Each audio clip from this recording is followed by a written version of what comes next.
Every civilization buries something it doesn't want found. A structure with no explanation. A record that stops mid-sentence. A place where the maps simply go quiet. For 3 hours, we're going to walk through the corners of history that never got a tidy ending. The ones textbooks skip because there's no clean answer to give. Some are ancient, some are recent enough that someone alive today remembers them. All of them raise the same unsettling question. What else did we forget to ask about? So sit back, relax, and let's dive in. The island sits low against the Carolina coast, half swallowed by marsh grass and tide-carved inlets. Wind moves through the trees the way it must have moved through them 400 years ago. Indifferent, constant, giving nothing away. Somewhere near this shoreline, in the summer of 1587, 115 English men, women, and children stepped off their ships and began building a life in a place that had no interest in making it easy for them. They called it the City of Roanoke. It would not survive to see its 3rd year. Here is what we know, and it is worth being precise about it, because precision is where this story starts to unravel. John White, the colony's governor, sailed back to England that same year for supplies, leaving behind his daughter, his infant granddaughter, Virginia Dare, the first English child born in the Americas, and everyone else. War with Spain delayed his return. When he finally made it back, in August of 1590, 3 full years had passed. The colony was gone. Not destroyed, not burned, gone. The houses had been dismantled, not left in ruin. Dismantled, as though someone had taken the time to do it carefully. There were no bodies, no signs of a struggle, no scattered belongings, no graves.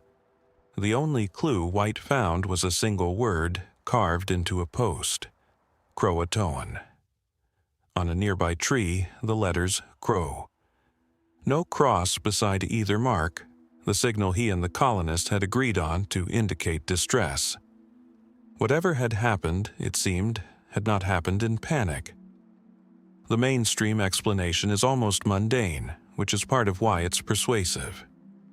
Croatoan was the name of a nearby island and the native tribe who lived there, allies to the English, led by a man named Mateo, who had actually sailed to England and back with earlier expeditions. Many historians believe the colonists simply relocated to live among them, absorbed gradually into the Croatoan community through marriage and necessity. Spanish records from the period never mention finding the colonists, which some take as further evidence they'd assimilated rather than perished. It's tidy, it's plausible. It also has never been proven. Because that's the trouble with Roanoke. Every answer sits just outside the reach of proof. Later expeditions in the following century recorded encounters with native communities who described gray-eyed relatives, or who claimed ancestors that could talk from a book. Are these fragments of a lost colony folded into another people's memory, or coincidence dressed up as connection by later observers eager for an ending? Other theories drift further from the shore: a massacre by a rival tribe, a hurricane that scattered survivors along the coast, starvation, disease, a slow unraveling no one lived to record. None of them fit the evidence perfectly. None of them can be ruled out entirely. Archaeological digs continue on Roanoke and the surrounding islands even now, turning up English pottery shards and hardware in places that complicate the story further rather than resolving it. Hints of people who traveled, or were absorbed, or simply left traces of a life interrupted. No bones, no graves, no wreckage, just a word carved into a post, and 3 years of silence in between. What do you carve into a tree when you still believe someone will come looking? And what do you do if help arrives 3 years too late to ask? Roanoke left behind a carved word and an empty settlement. Uglich left behind a bell. It hangs now in a small museum in that town, its bronze surface scarred and worn, missing its tongue and one ear entirely. In 1591, before any of that damage, it hung in a watchtower and did the one thing bells in Russian towns were built to do. It rang to warn the people of danger. On the afternoon of May 15th, it rang for a 9-year-old boy who had just bled to death in the courtyard below. His name was Dmitry Ivanovich, the youngest son of Ivan the Terrible, and by the strange arithmetic of succession, he stood as the last surviving heir of the Rurik dynasty that had ruled Russia for 700 years. He had been sent to Uglich in a kind of gentle exile, away from Moscow, away from the throne his half-brother Fyodor now occupied. And on that May afternoon, while playing what witnesses called a knife game in the courtyard, he collapsed with his throat cut and did not get back up. What happened next moved fast enough to raise its own questions. The townspeople, believing the boy murdered, turned on the men they suspected. Servants and officials tied to Boris Godunov, Fyodor's brother-in-law and the most powerful man in Russia not wearing a crown. A mob killed them within hours. Moscow's response came almost as quickly. An official commission arrived, investigated, and concluded that Dmitry had died in an epileptic seizure, the knife slipping from his own hand mid-episode. The bell that had rung the alarm was itself put on trial, in a manner of speaking, whipped, its ear torn off, its tongue removed, and exiled to Siberia for the crime of ringing without permission. Even the bell, it seems, wasn't allowed to ask questions. The official account is not unreasonable on its face. Epilepsy in the historical record was sometimes called the falling sickness, and there is some evidence Dmitry may have suffered from seizures. A knife-related game called tikhka, involving throwing a blade at a target, was apparently common enough among children of the era. A seizure mid-game, a badly timed collapse onto or near the blade, it is possible. Grief and suspicion make poor witnesses, and a frightened town looking for someone to blame is not new to history. And yet, Boris Godunov had motive that would have been obvious to anyone in Moscow at the time. With Fyodor childless and ailing, Dmitry stood between Godunov and the throne.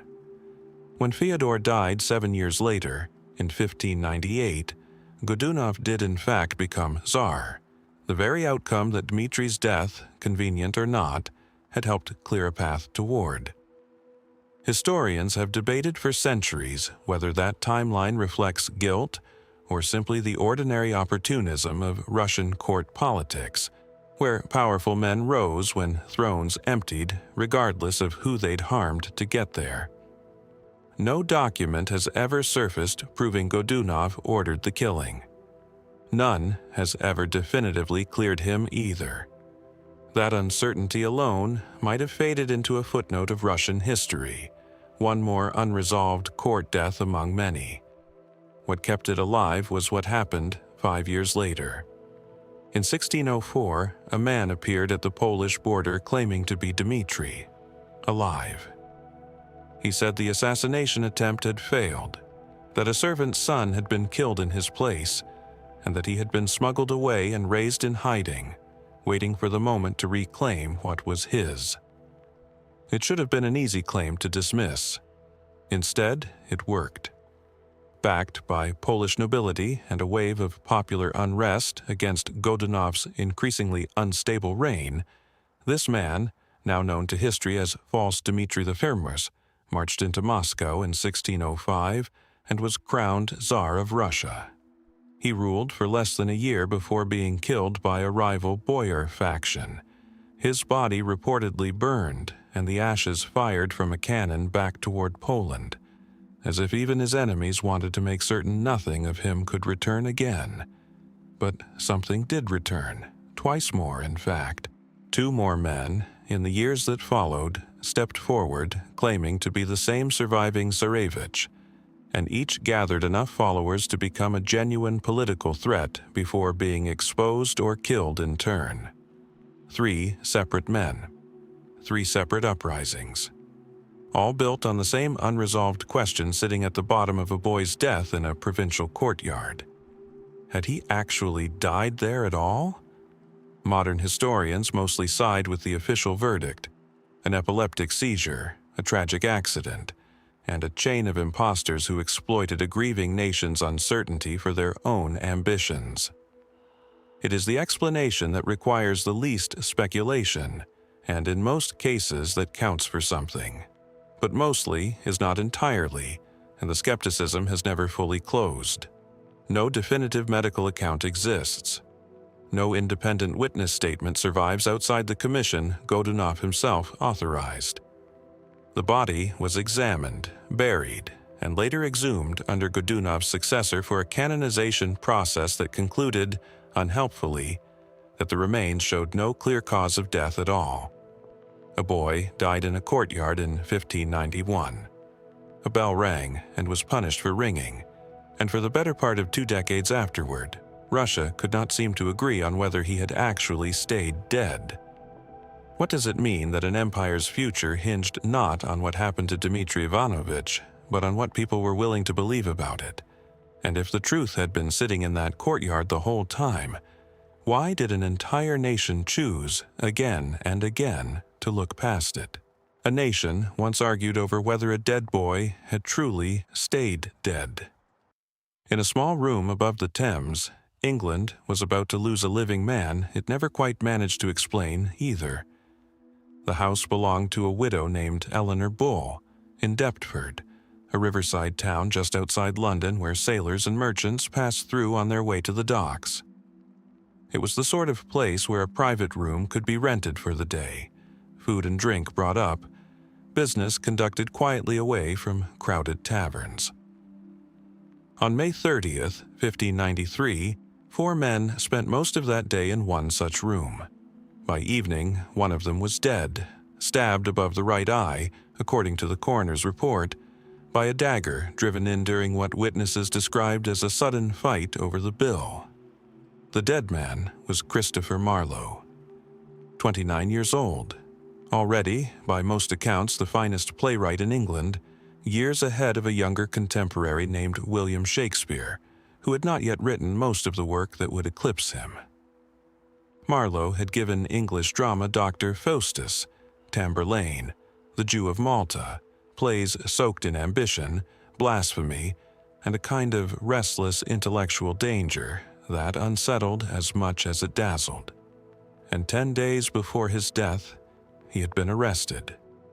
The arrest is where the official story stops being simple.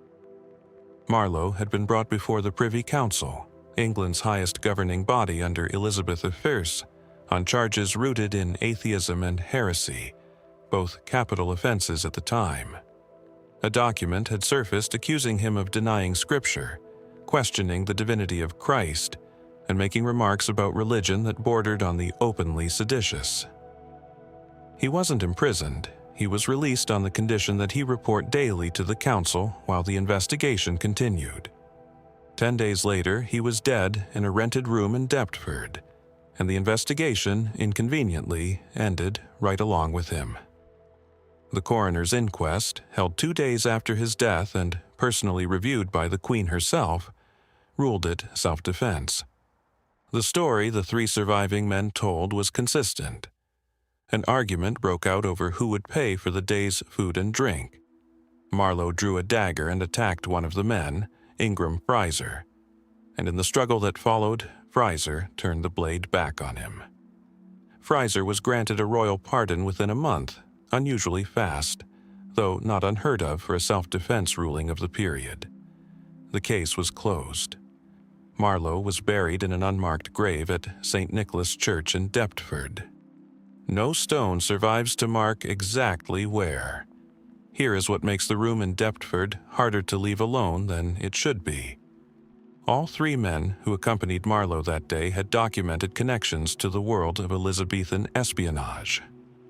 Fraser worked for Thomas Walsingham, a patron of Marlowe's and cousin to Francis Walsingham, the former spy master who had built England's intelligence network under the Queen. Robert Poley, another man in the room, was a known government agent with a long history of infiltrating conspiracies, including the plot against Mary, Queen of Scots. The third, Nicholas Skieres, had worked alongside Poley on previous intelligence operations. Marlowe himself is widely believed by historians to have done government work of some kind. His unexplained absences from Cambridge during his studies were excused by the Privy Council itself, in a letter citing service to the Queen, though the letter never says what that service was. 4 men in a room, 3 of them tied to espionage, one of them facing execution for heresy, just as his testimony might have implicated others far above his station. The mainstream historical view holds that the fight was likely real, if perhaps not exactly as described, a tavern-style dispute among men under pressure, with drink and debt and short tempers doing what they often did in Elizabethan England. Self-defense rulings involving intelligence operatives were not unusual either.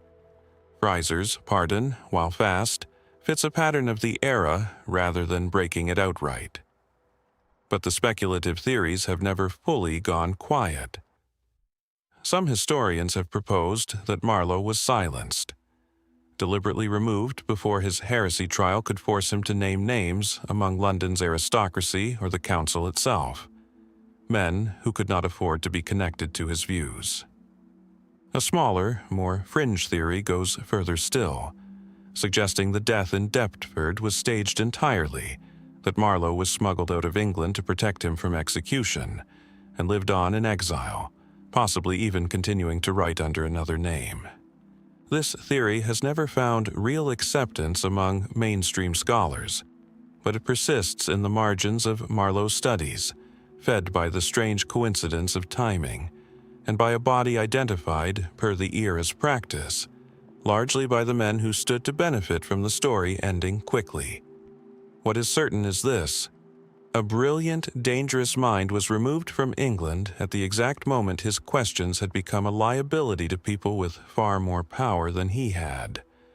Whether that timing was coincidence or design has never been settled by any document that survives. Was Christopher Marlowe killed in an argument over a bill, or was the bill the story someone needed the room to tell? And if the wrong man's silence was worth arranging in 1593, how many other rooms, in how many other centuries, held the same quiet arrangement, dressed up as something ordinary? Marlowe's story ends in an unmarked grave and a room full of spies. Shakespeare's begins, oddly enough, with the opposite problem: not too little written down, but a gap in the record so wide that historians simply call it by name. The document sits in the parish register of Holy Trinity Church in Stratford-upon-Avon. Ink faded but legible, the baptismal record of a daughter, Susanna, born to William and Anne Shakespeare in May of 1583. 2 years later, the same register records twins, Hamnet and Judith.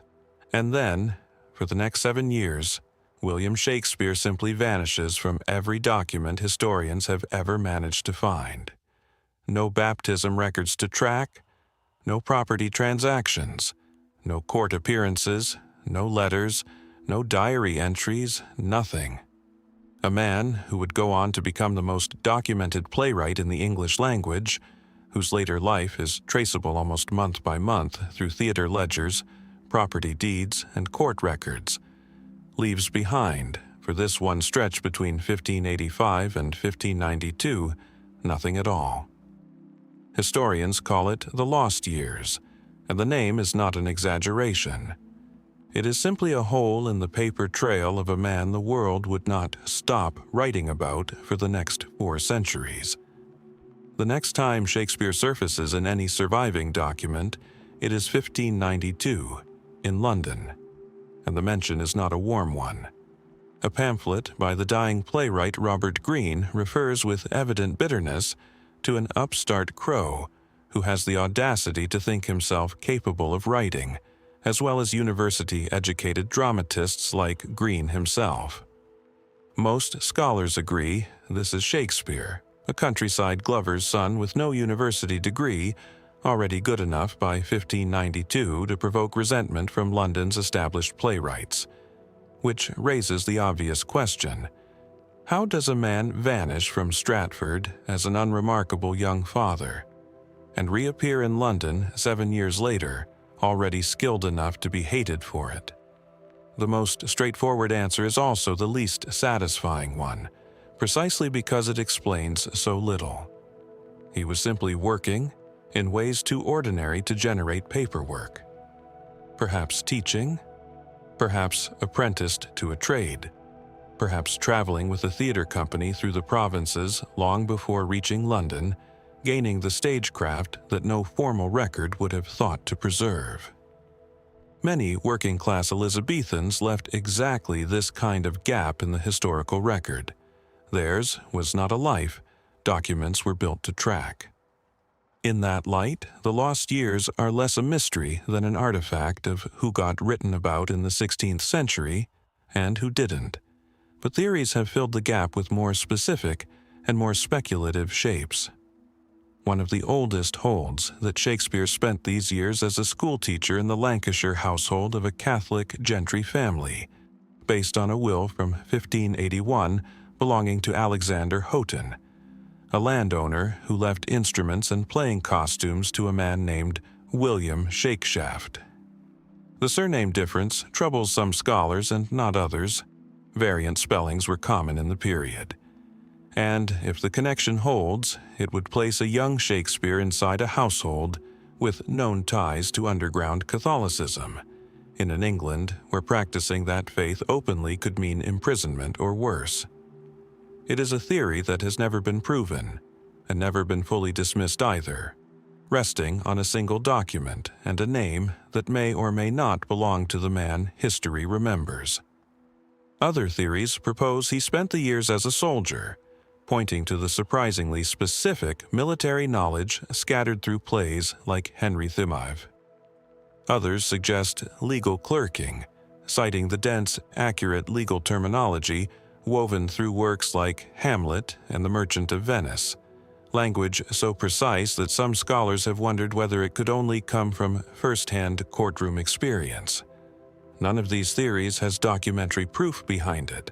All of them are built, essentially, backward, inferred from clues embedded in plays written years after the gap they're meant to explain, which makes them suggestive rather than conclusive.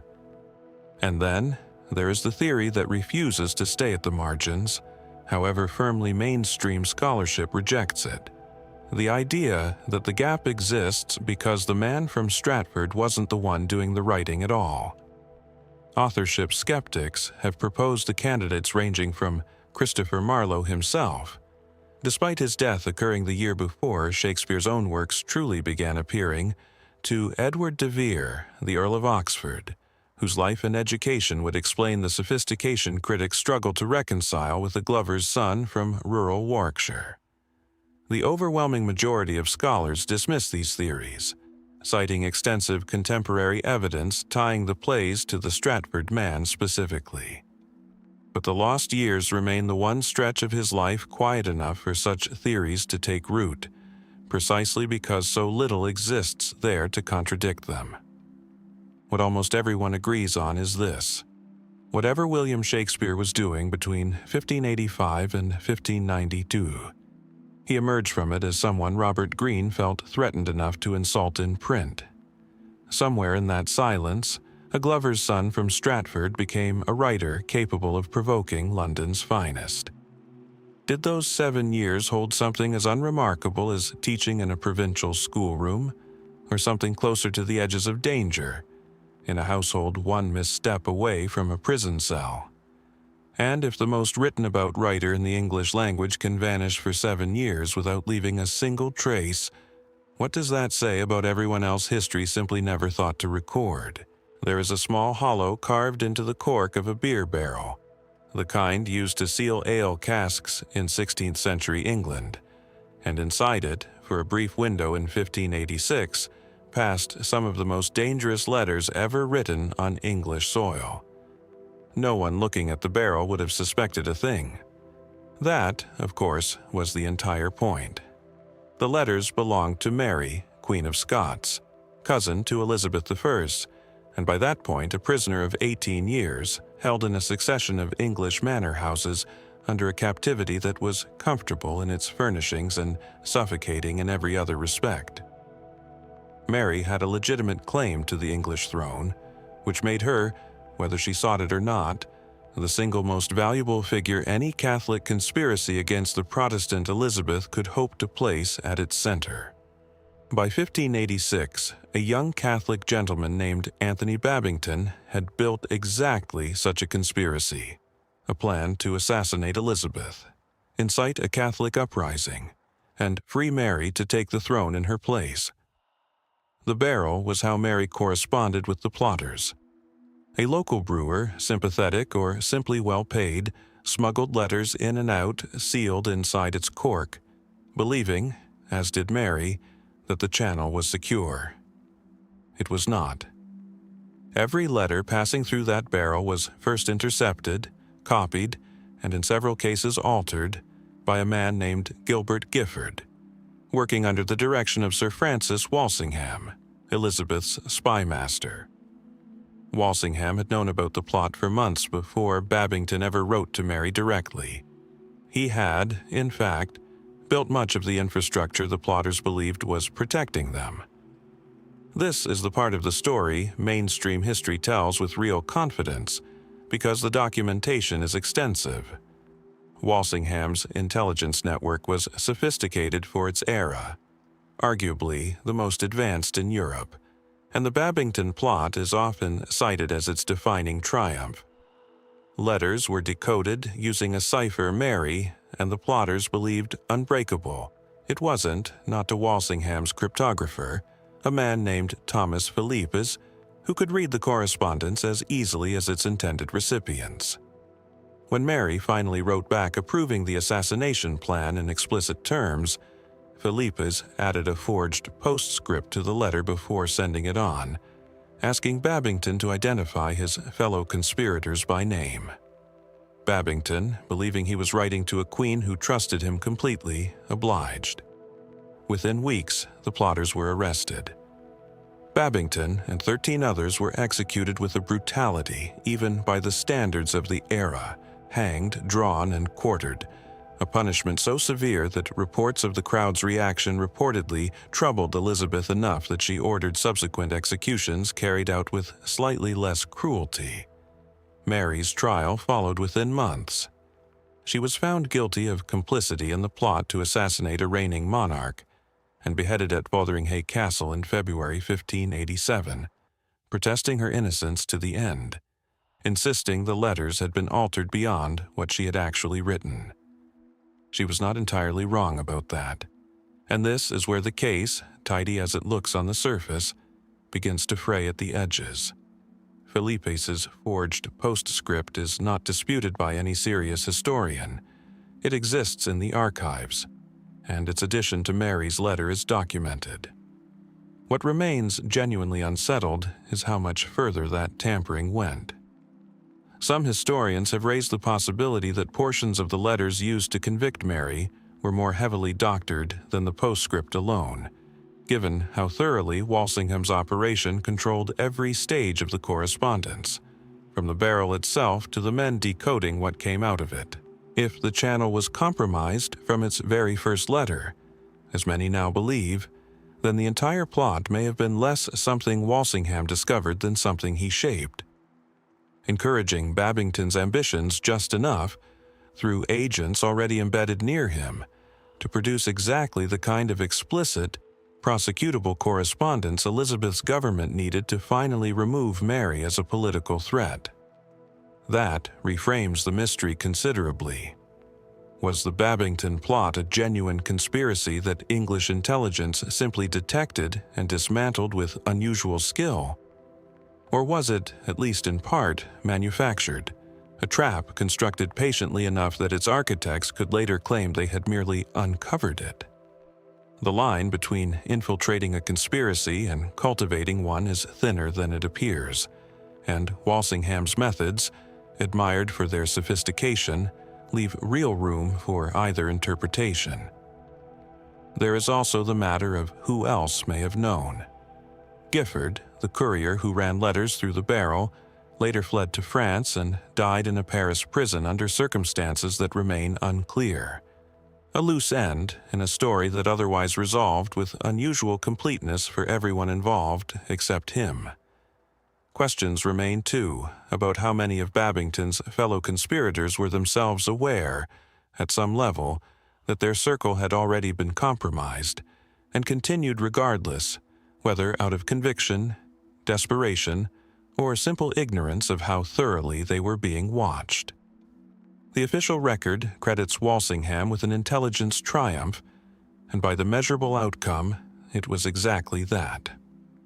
But somewhere between a barrel of ale, a forged postscript, and a queen's signature on a letter she likely didn't fully write, the line between exposing a conspiracy and engineering one grows difficult to locate with any confidence.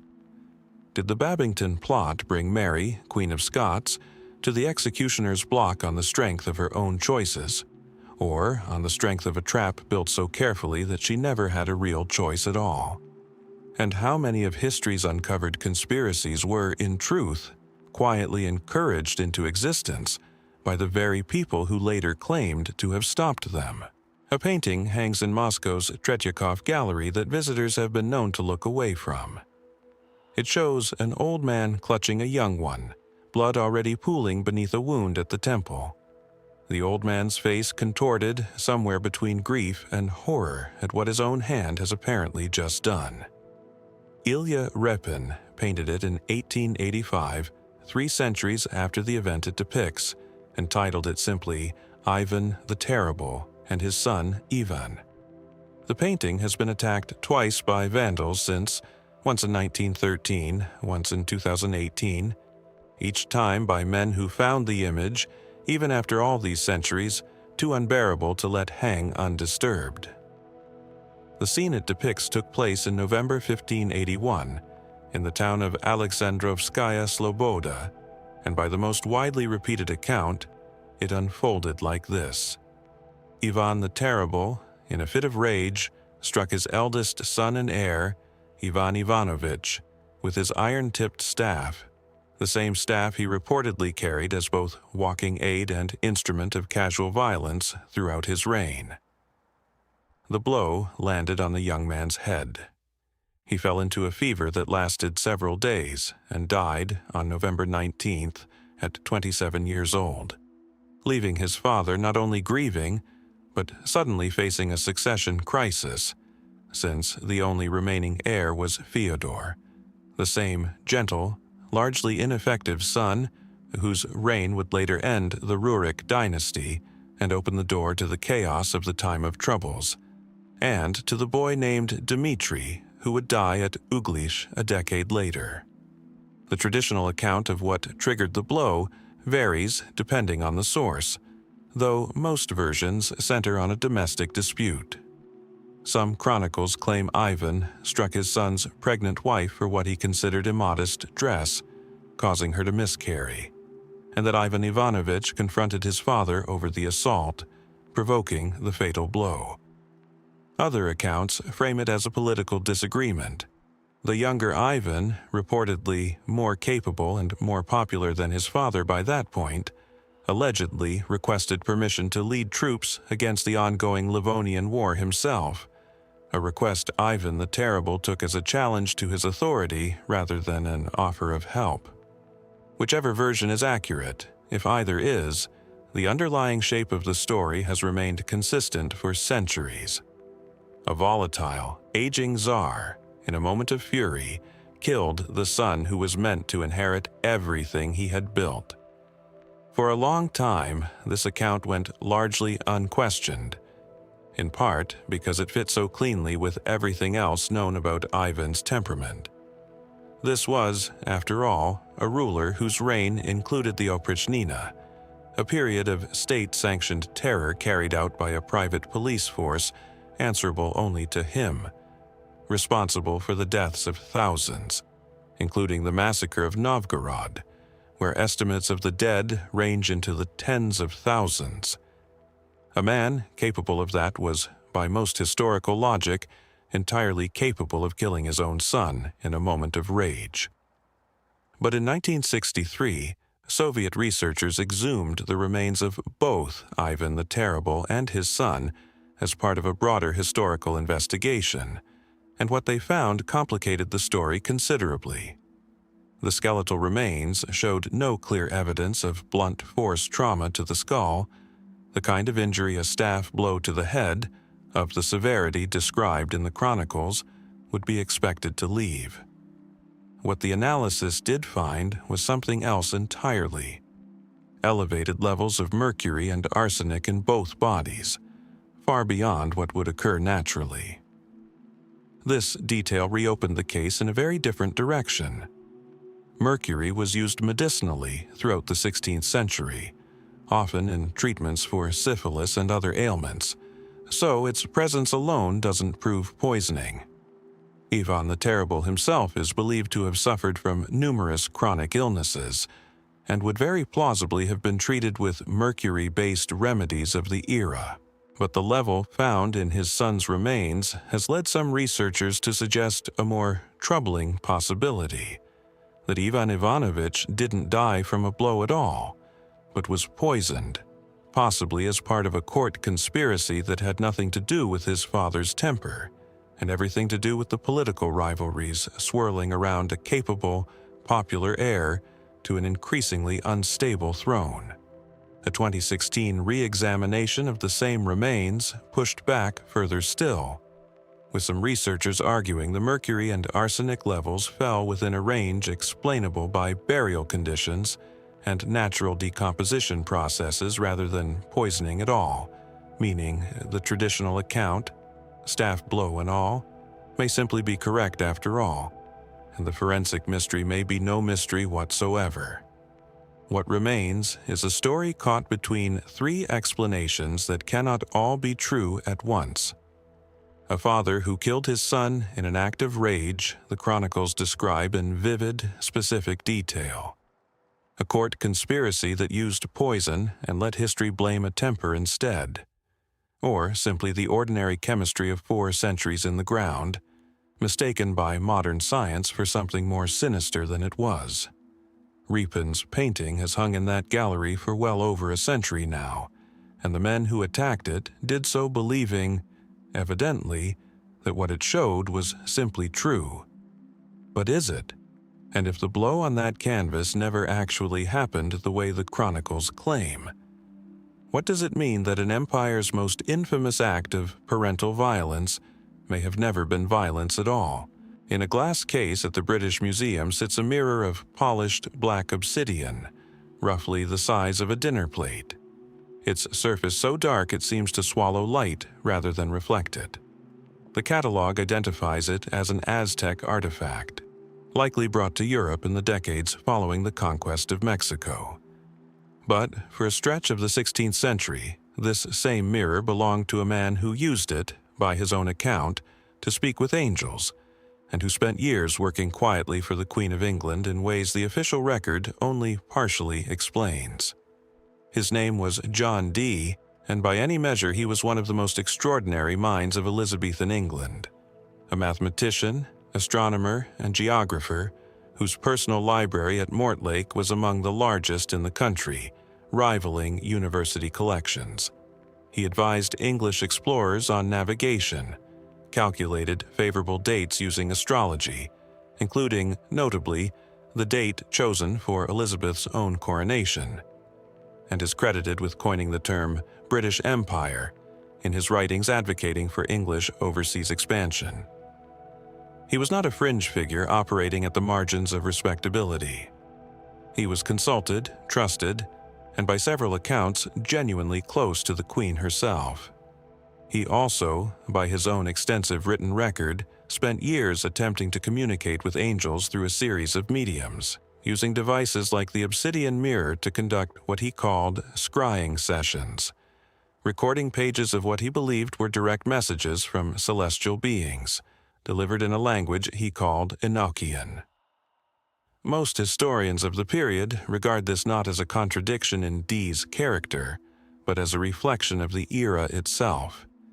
In 16th century Europe, the line between what we would now call science and what we would call the occult had not yet been drawn the way it is today. Astronomy and astrology were often practiced by the same people, sometimes in the same afternoon. Dee saw no tension between his mathematics and his angelic conversations.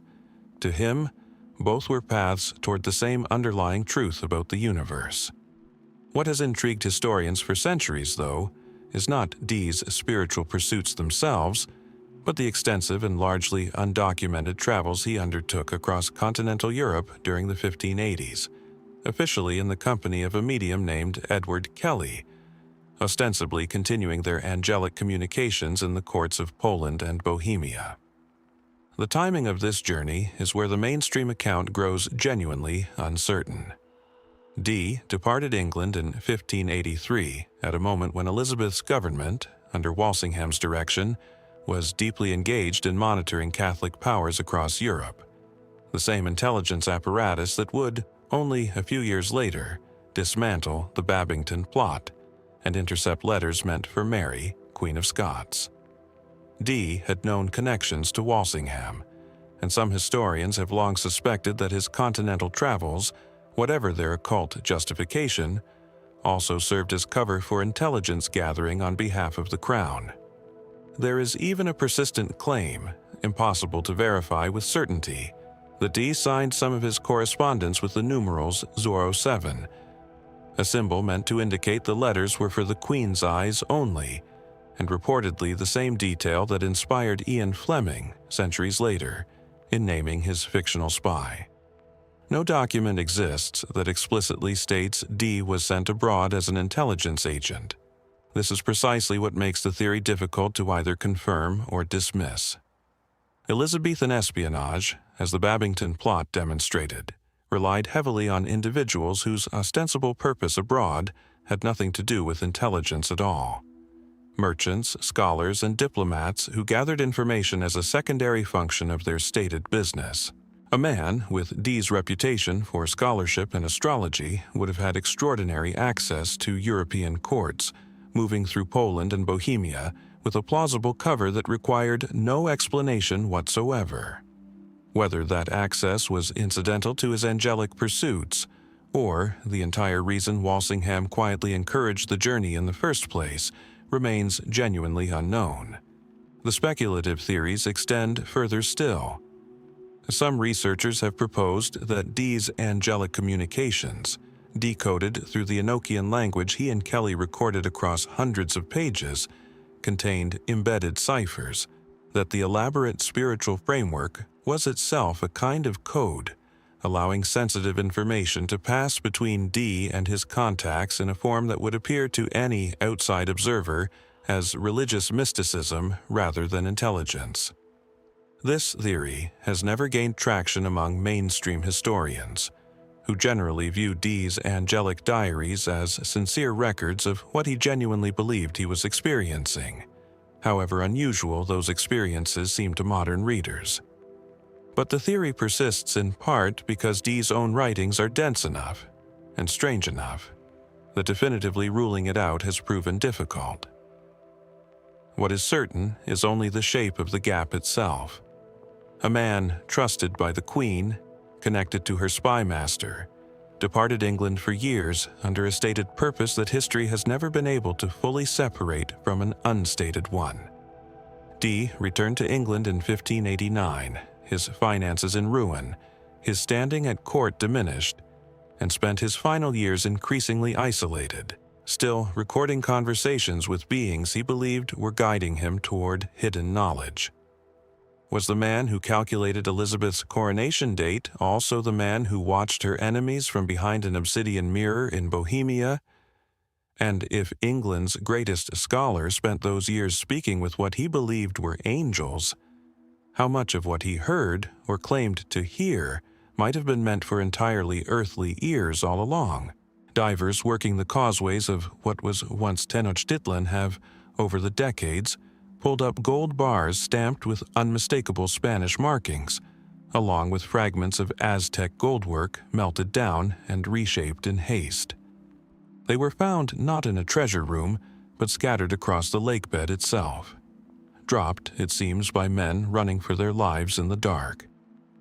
The night that gold entered the water has a name in Mexican history: La Noche Triste, the Night of Sorrows, and what happened to the rest of the fortune that didn't make it out of the lake has never been fully answered.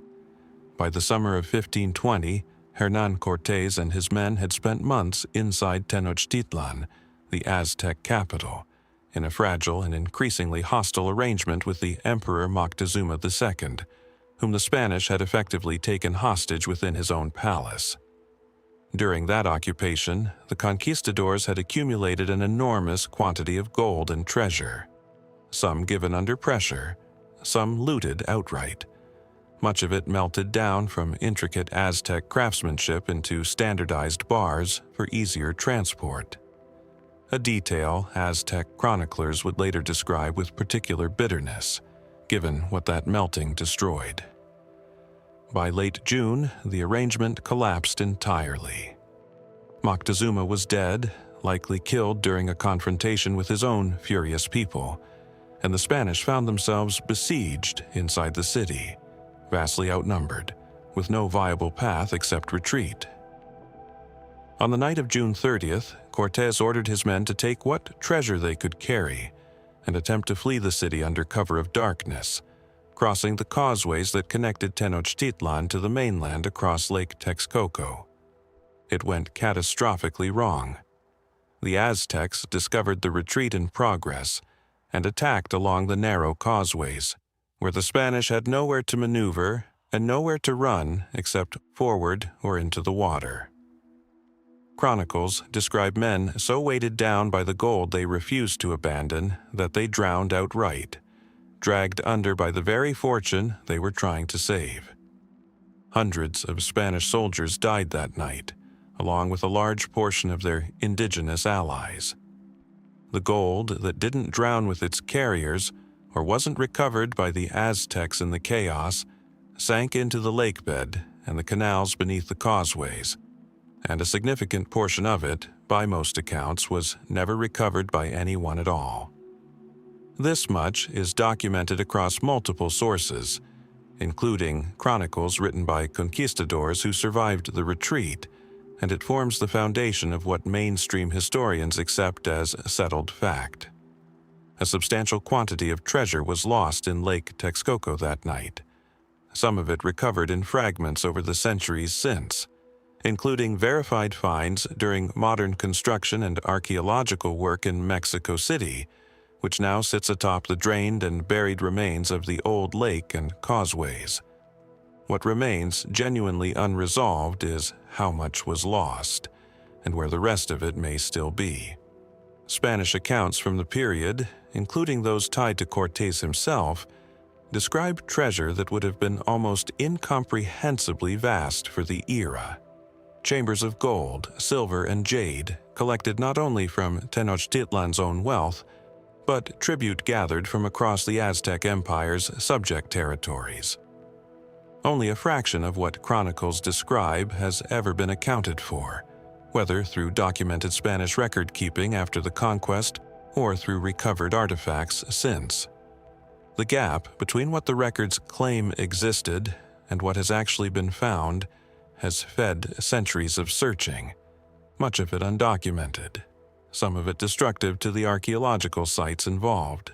Mainstream historians generally attribute the bulk of the gap to a combination of factors requiring no hidden treasure at all: overstatement in Spanish accounts eager to justify the conquest's cost to the crown, treasure recovered and reabsorbed by the Aztecs and their successors in the chaotic years following the Spanish reconquest of the city a year later, and losses simply scattered too thoroughly across the lake bed and canal systems, now buried under centuries of urban construction, to ever be fully recovered or precisely quantified. But more speculative theories have never fully receded, particularly among treasure hunters who've spent decades searching sites across central Mexico. Some point to accounts describing Cortés dispatching smaller groups of men with treasure before the main retreat began, suggesting portions of the gold may have been deliberately hidden in caches outside Tenochtitlan entirely, rather than lost in the lake at all. Caches that, if real, would have been placed with the intention of later recovery, and may simply never have been reclaimed. Others have proposed sites far outside the Valley of Mexico, tied to later expeditions Cortés led, though these claims rest on considerably thinner evidence and have produced no verified finds. What continues to draw divers, archaeologists, and treasure hunters back to the old lake bed is not really doubt that something was lost there. It's the growing suspicion, reinforced by every fragment pulled from the mud over the decades, that the recovered pieces represent a small fraction of what actually went in. A fortune assembled from an empire's tribute, melted down, carried into the dark, and dropped by men who could not decide, in their final moments on that causeway, whether the gold was worth their lives. Some of it has been found. Most of it, by every reasonable estimate, has not. What is still sitting beneath Mexico City, 4 centuries later, waiting on a lake bed that no longer holds any water at all, somewhere off the Florida coast, or perhaps further south along routes Spanish ships followed for over a century, ballast stones and ceramic shards occasionally surface after a hard storm. The kind of debris that could belong to any of 100 wrecks, or to none of them at all. Among treasure hunters and maritime historians, a handful of these unclaimed fragments have long been associated with rumors of a Spanish fleet lost in 1596, a ship or ships said to have gone down loaded with New World silver on its way back to Seville. What makes this one different from better documented disasters is not the scale of the loss. It's how little of the story anyone can actually confirm. The context around it, at least, is solid ground. By the late 16th century, Spain's American colonies were shipping enormous quantities of silver back to the crown, primarily mined from Potosi in present-day Bolivia, and transported through a system of fleets that gathered in Havana before crossing the Atlantic together for protection against pirates, privateers, and rival European navies. These fleets sailed on a fairly predictable annual schedule, which made them vulnerable in a different way, not to interception exactly, since the Spanish escorted them heavily, but to the Atlantic hurricane season, whose timing didn't always cooperate with the shipping calendar Spain needed to keep. Storms sank Spanish treasure ships with some regularity throughout this period. It was, in the grim accounting of the era, simply a cost of the system. A 1596 loss fits comfortably within that pattern, and Spanish colonial records from the period do reference fleet losses and storm damage in the mid-1590s, part of a broader stretch of difficult years for Spanish shipping in the Caribbean. What the surviving records don't offer, at least not with the clarity historians would want, is a single, well-corroborated account naming a specific ship, an exact location, and a confirmed cargo manifest tying a particular wreck definitively to that year. Compare this to the Atocha, lost in 1622, where detailed Spanish salvage records, insurance disputes, and eventual 20th century excavation left a documented trail spanning centuries. The 1596 fleet has no equivalent paper trail. What exists instead is a patchwork. Scattered references in colonial correspondence, later folklore among Florida's salvage community, and fragments of wreckage recovered over the years that some divers and researchers have proposed, without full certainty, might belong to a ship from that lost fleet. This is where the mystery becomes less about what happened, and more about how much of what's claimed can actually be trusted. The mainstream, cautious position among maritime historians is straightforward. Some Spanish vessel or vessels likely were lost in Caribbean or Atlantic waters around 1596, consistent with the broader pattern of storm losses throughout the era. But the specific details commonly attached to the story, the size of the treasure, the exact wreck site, even sometimes the number of ships involved, have accumulated largely through later retelling rather than primary documentation. Treasure hunting folklore has a long history of attaching specific, dramatic numbers to genuinely uncertain losses, in part because vague historical gaps are exactly the kind of space where legend tends to grow with each retelling, gaining precision it never actually earned from the historical record. That hasn't stopped the searching.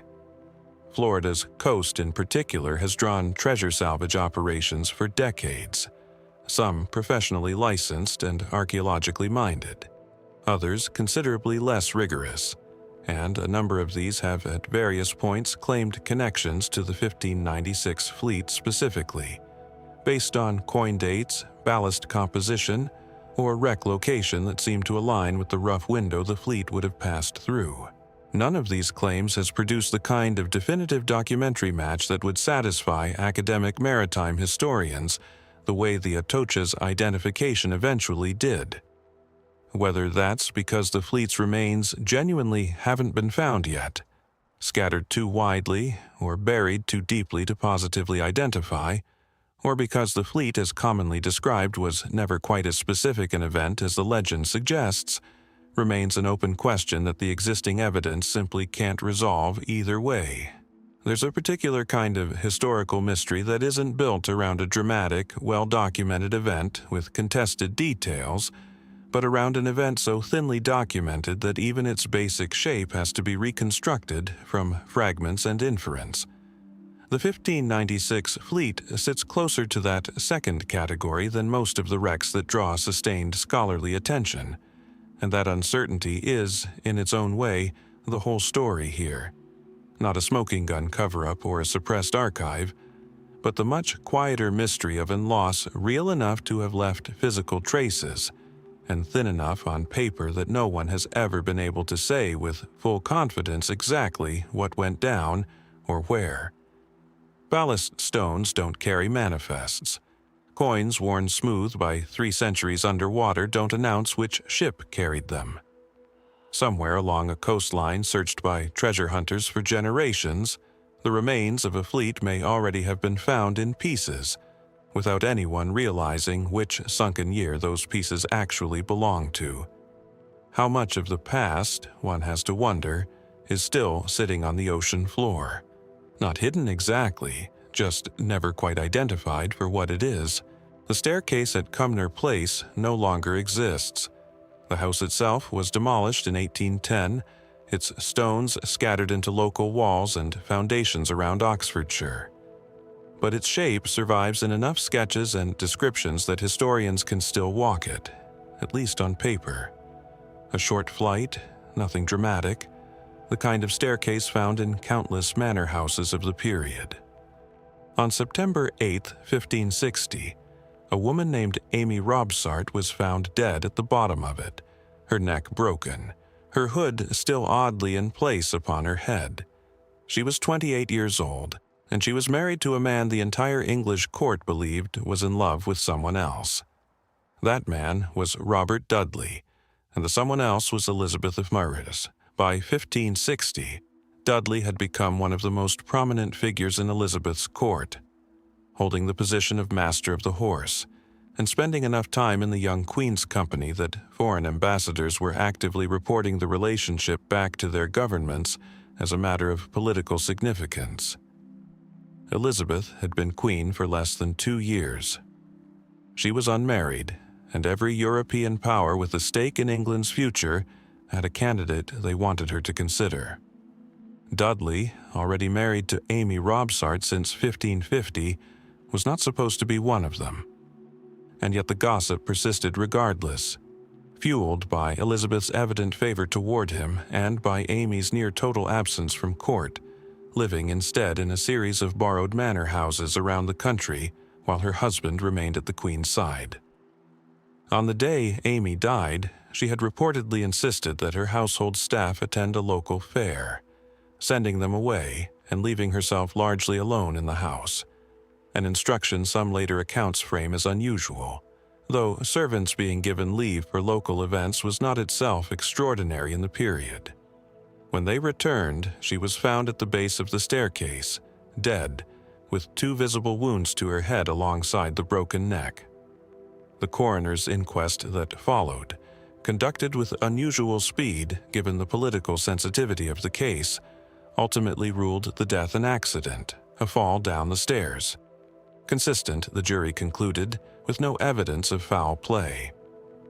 Some historians have since proposed a more specific medical explanation, that Amy may have suffered from breast cancer, a condition potentially indicated by later interpretations of contemporary accounts of her declining health, which in advanced stages can weaken bone structure enough to make a fatal fall from even a short staircase considerably more plausible than it would otherwise seem.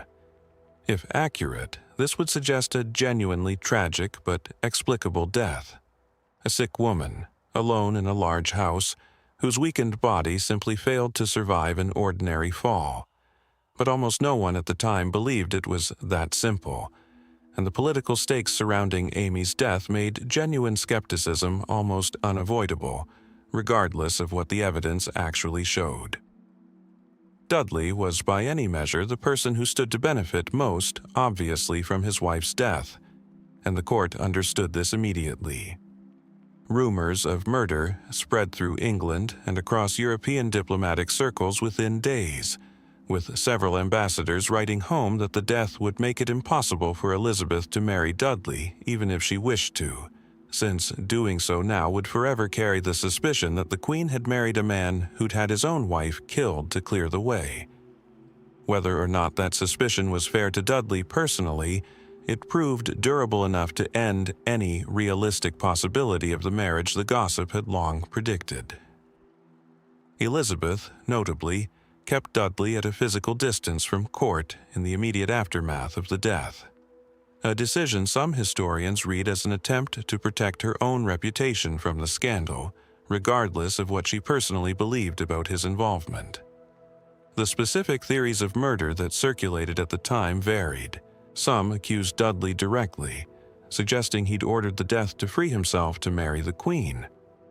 Others focused on the household itself, proposing that a steward or servant loyal to Dudley might have acted without his direct knowledge, anticipating what would please a powerful master, rather than receiving explicit instruction. A different strand of speculation pointed away from Dudley entirely, suggesting political rivals eager to damage him might have arranged Amy's death specifically to create the appearance of his guilt, understanding correctly that suspicion alone, whether or not any real evidence ever surfaced, would be enough to destroy his prospects with the Queen permanently. This theory has the advantage of explaining why the death served its damaging political purpose so effectively, regardless of whether Dudley himself was actually involved. Modern historians remain genuinely divided, and the case is frequently cited as one where the physical evidence, thin and centuries removed from any possibility of forensic re-examination, simply cannot resolve what the political context makes so tempting to assume. The illness theory has gained real traction in recent decades, offering an explanation that requires no conspiracy at all. But it has never fully displaced the suspicion that took root within days of Amy's death and never entirely let go. A woman sent her whole household to a fair and was found dead at the bottom of a staircase before they returned.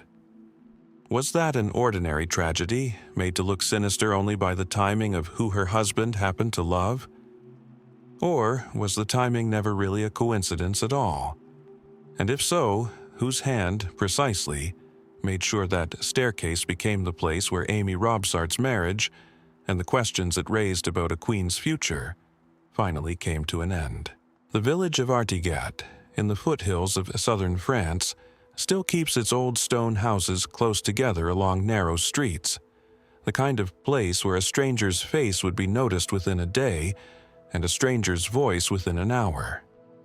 It is precisely this closeness, the intimacy of a 16th century farming village where everyone had known everyone since birth, that makes what happened there in 1556 so difficult to explain, even now, even with the benefit of a court record more detailed than almost any other criminal case to survive from the period.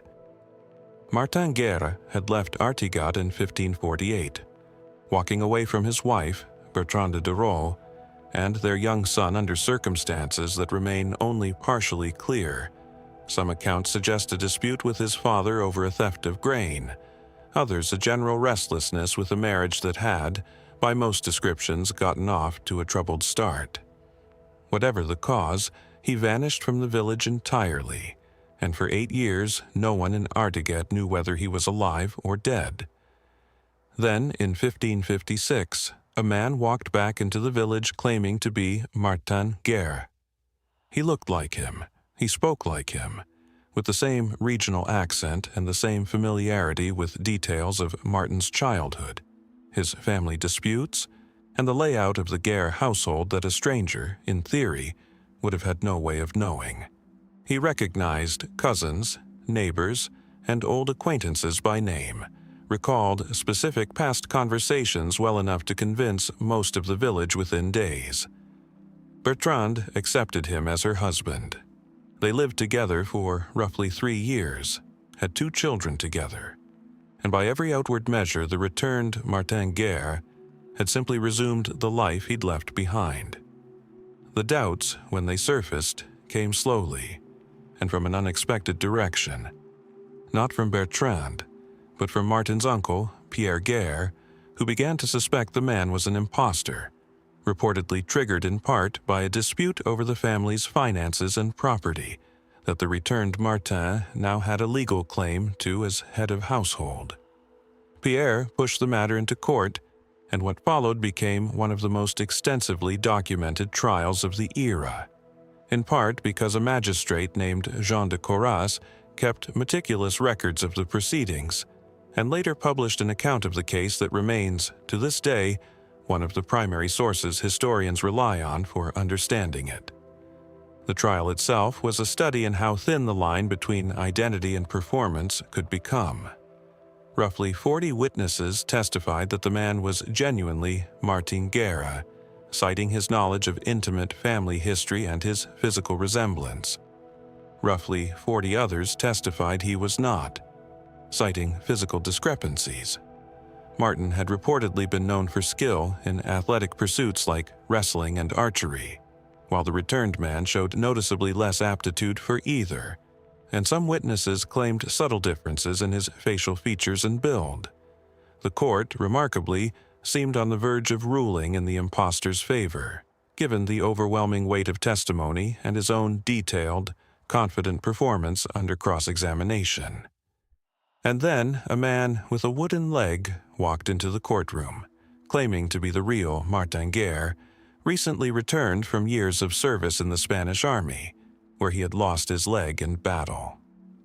This is the detail that elevates the case from an unusual legal dispute into something closer to genuine historical mystery, because what followed happened fast enough that the court's own record shows real institutional whiplash. Confronted directly with this second man, the accused impostor's confidence reportedly broke, and he ultimately confessed. His real name was Arnaud Dutil, a man from a neighboring village who bore what witnesses described as a striking natural resemblance to Martin Guerre, and who had apparently spent considerable time gathering intimate details about Martin's life, likely from soldiers who had served alongside the real Martin, and knew stories about his childhood and family that Dutil then absorbed and rehearsed. He was convicted of fraud and identity theft, and executed by hanging in front of Martin Guerre's own house in Artigat in 1560, with Bertrande present among the witnesses to the sentence. The case is often treated in retrospect as fundamentally resolved, an elaborate but ultimately explicable fraud, undone by the return of the genuine article at the last possible moment, timed dramatically enough that later writers have sometimes wondered whether the sequence was embellished in the retelling. But the resolution leaves behind questions that the court record itself never fully answers, and that historians have debated for centuries since. The most persistent of these concerns, Bertrande herself. Corrés's own account expresses open uncertainty about how much she genuinely believed the impostor was her husband versus how much she may have recognized the deception early and chosen, for reasons of her own, to accept it anyway, whether from loneliness, from the social and financial security a returned husband provided a woman otherwise vulnerable in a rigid patriarchal society, or from something closer to willing self-deception, a preference for the comfortable fiction over an uncertain and difficult truth. Corrés ultimately ruled her innocent of complicity, accepting that she had been genuinely deceived, but his own writing leaves room for doubt that many later historians have been reluctant to fully dismiss, given how implausible it seems that a wife would fail to notice such physical discrepancies over 3 years of intimate marriage. There is also the deeper, more unsettling question the case raises about identity itself in an era with no photographs, no fingerprinting, no official documentation beyond the memories and testimony of people who could be persuaded, deceived, or simply mistaken. If 40 witnesses under oath could confidently identify the wrong man as someone they'd known since childhood, what does that suggest about how fragile the boundaries of identity actually were in a world that had no tools beyond memory and appearance to confirm who anyone truly was?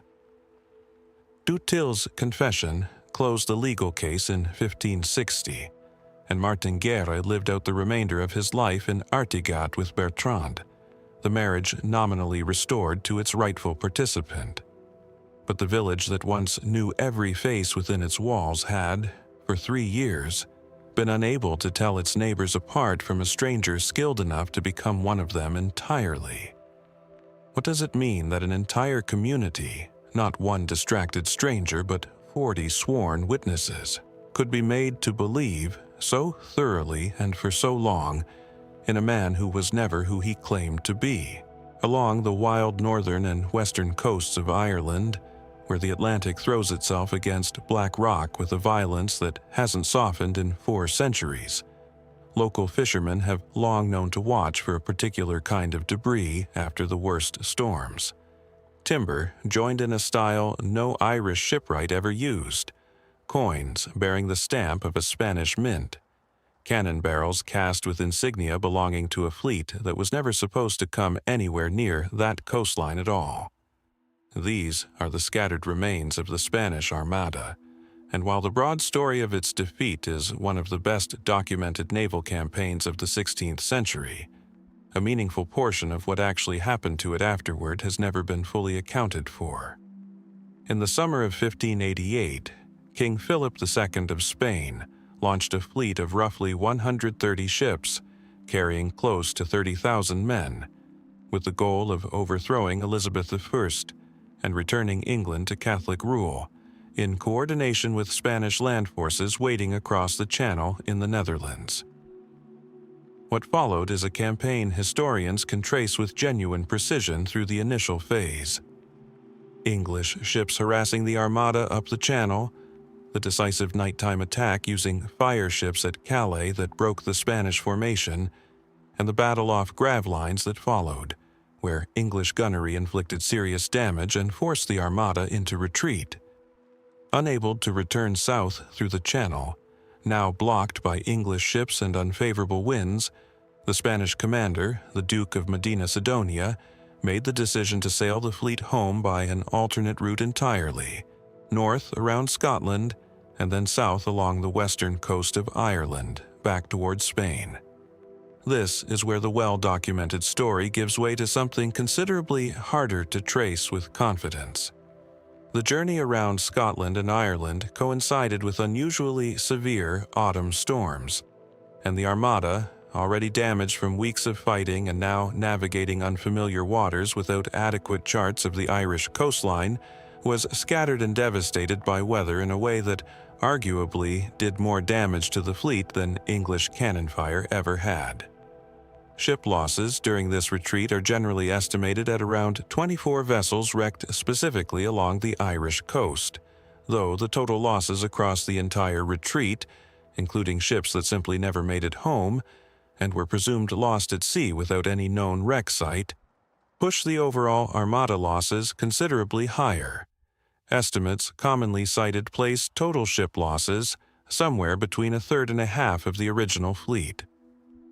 The reason so much uncertainty persists around these numbers isn't a lack of interest.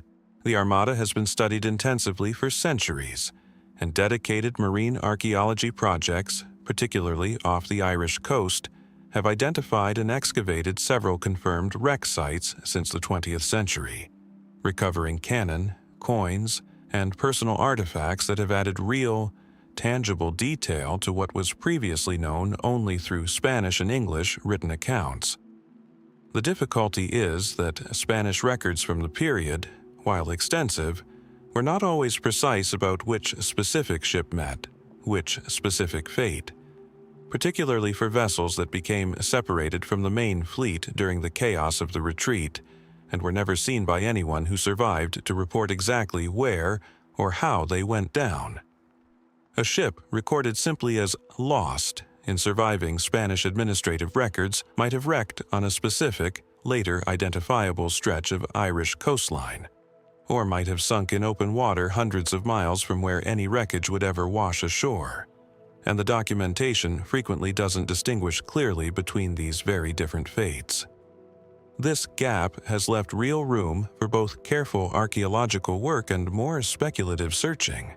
Confirmed wreck sites, including La Trinidad Valenciera off County Donegal and the Girona off County Antrim, have been excavated with genuine scholarly rigor, their locations verified through recovered artifacts bearing identifiable markings that tie them conclusively to specific ships named in Spanish records. But a considerable number of ships listed as lost during the retreat have never been located at all, and their absence from the archaeological record raises the same question that lingers over any missing wreck from an era before reliable long-distance record-keeping. Were they wrecked somewhere along a coastline too remote or too difficult to search thoroughly? Are their remains sitting undiscovered in deeper water? The technology of the period simply couldn't reach as it went down, or did some of them, against the weight of probability, actually survive the storms and make it home to Spain in a manner the fragmented records failed to properly document? Local Irish folklore adds its own layer to the uncertainty, much of it difficult to verify but persistent enough to have shaped how coastal communities remember the event even now. Some traditions describe shipwrecked Spanish sailors who survived the wrecks only to be killed by English forces stationed in Ireland, who viewed surviving Armada crew as a military threat regardless of their shipwrecked condition, a claim with some support in period English administrative correspondence describing execution orders for captured Spanish survivors. Other, less verifiable traditions in parts of Western Ireland claim descent from Spanish sailors who evaded capture and were sheltered by local communities, integrating into Irish coastal populations rather than dying on the beaches where their ships went down. Genetic and genealogical claims tied to this tradition circulate periodically, though mainstream historians generally treat them with considerable caution, given how difficult such specific ancestry claims are to verify 4 centuries removed from the event, and how appealing a dramatic origin story can be regardless of its actual accuracy. What remains firmly outside speculation is the scale of what the sea took that autumn. Somewhere between roughly 40 and possibly more than 60 ships, depending on which loss estimates and time windows are counted, never returned to Spain, and a meaningful number of them have never been definitively located or identified, their fates existing only as gaps in administrative records written by men who were never in a position to know exactly where, in that storm-battered stretch of ocean, each individual ship had gone down. Cannon and coin still surface occasionally along that coastline after the fiercest winter storms, 400 years later, pulled briefly into daylight before the tide reclaims them again. How many ships of the Armada remain exactly where the storm left them? Unmarked and unrecovered along a coast that has kept better track of their wreckage than anyone in Spain ever managed to keep of the ships themselves, Ivan the Terrible, died mid-game, according to the chronicles, seated at a chessboard he never finished setting up.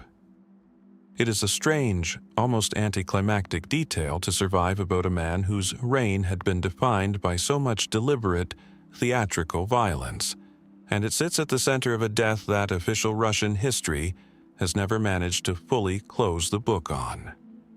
By March of 1584, Ivan was 53 years old, and by nearly every surviving account, in visibly poor health. Foreign ambassadors stationed in Moscow during his final years described a man swollen and prematurely aged, suffering from what many now believe was a combination of chronic illness and the physical toll of a life defined by extraordinary stress.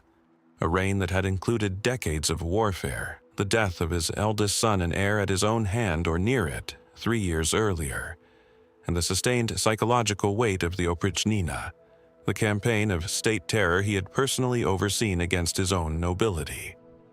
Whatever the precise medical cause, contemporaries agreed he was a man visibly failing.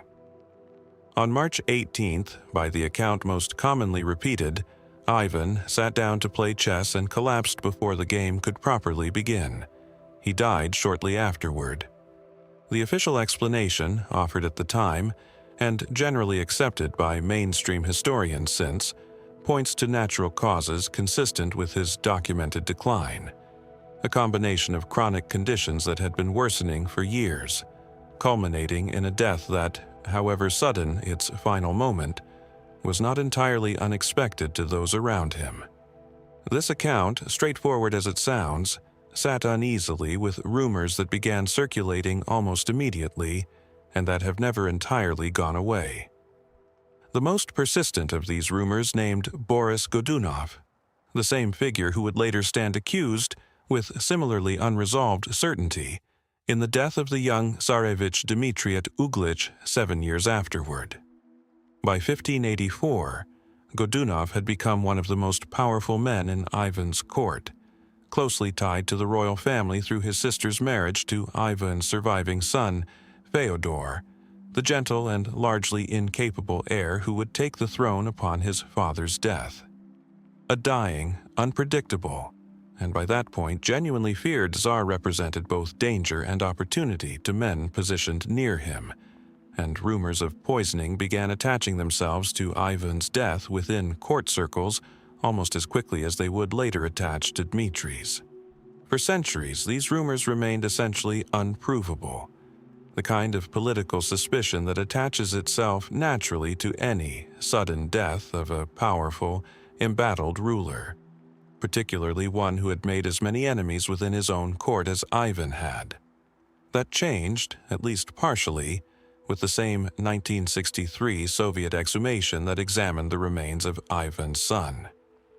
The analysis of Ivan the Terrible's own remains found mercury levels significantly elevated beyond what would be expected naturally, a finding that, taken alongside the similar results from his son's remains examined in the same investigation, has fueled decades of speculation that poisoning played some role in both deaths. As with his son's case, though, the interpretation of this finding is genuinely contested rather than conclusive. Mercury-based treatments were common throughout 16th-century European medicine, used for a range of ailments, and Ivan's documented poor health makes it entirely plausible that he was receiving exactly this kind of treatment in his final years, which would explain elevated mercury levels without requiring any deliberate poisoning at all. Distinguishing between therapeutic mercury exposure and a fatal poisoning dose, using remains examined nearly 4 centuries after death, has proven difficult enough that researchers have reached different conclusions from the same underlying data, much as they later would with the 2016 re-examination of his son's remains. What complicates the picture further is a detail specific to Ivan's own case. Elevated arsenic levels were found alongside the mercury, and some researchers have argued that this particular combination is more consistent with deliberate poisoning than with standard period medical treatment alone, since arsenic did not carry the same routine, therapeutic use that mercury did during this era. Other researchers have pushed back on this interpretation, citing the same burial condition and decomposition variables that later complicated the 2016 reassessment of his son's remains, arguing that soil chemistry and centuries of decay make definitive poisoning claims difficult to support with full confidence from skeletal analysis alone, however suggestive the raw numbers appear on their surface. The circumstantial case for foul play extends beyond the forensic evidence into the political landscape immediately following Ivan's death. Godunov's position strengthened rapidly and considerably in the aftermath, and within a relatively short span of years he had positioned himself as de facto ruler of Russia during Fyodor's largely ceremonial reign, before eventually being crowned Tsar himself in 1598. A pattern of two convenient deaths, first Ivan's son, then Ivan himself, then years later the boy who might have inherited the throne ahead of Godunov's own rise, has struck many historians as suspicious in aggregate, even where no single death, examined in isolation, can be proven with certainty to be anything other than what the official record claims. Yet the honest, scholarly position remains genuinely divided, resistant to the kind of tidy resolution a conspiracy narrative would prefer. Ivan the Terrible was, by any reasonable medical assessment, a severely unwell man by the final years of his reign, and natural death from chronic illness requires no hidden hand at all to explain adequately. The forensic evidence is suggestive rather than conclusive, capable of supporting either interpretation depending on which methodological assumptions a researcher chooses to trust. And Godunov's later rise to power, however convenient in retrospect, reflects the ordinary mechanics of court politics in a system where capable, ambitious men regularly filled the vacuum left by weak or absent rulers, with or without assistance in creating that vacuum in the first place.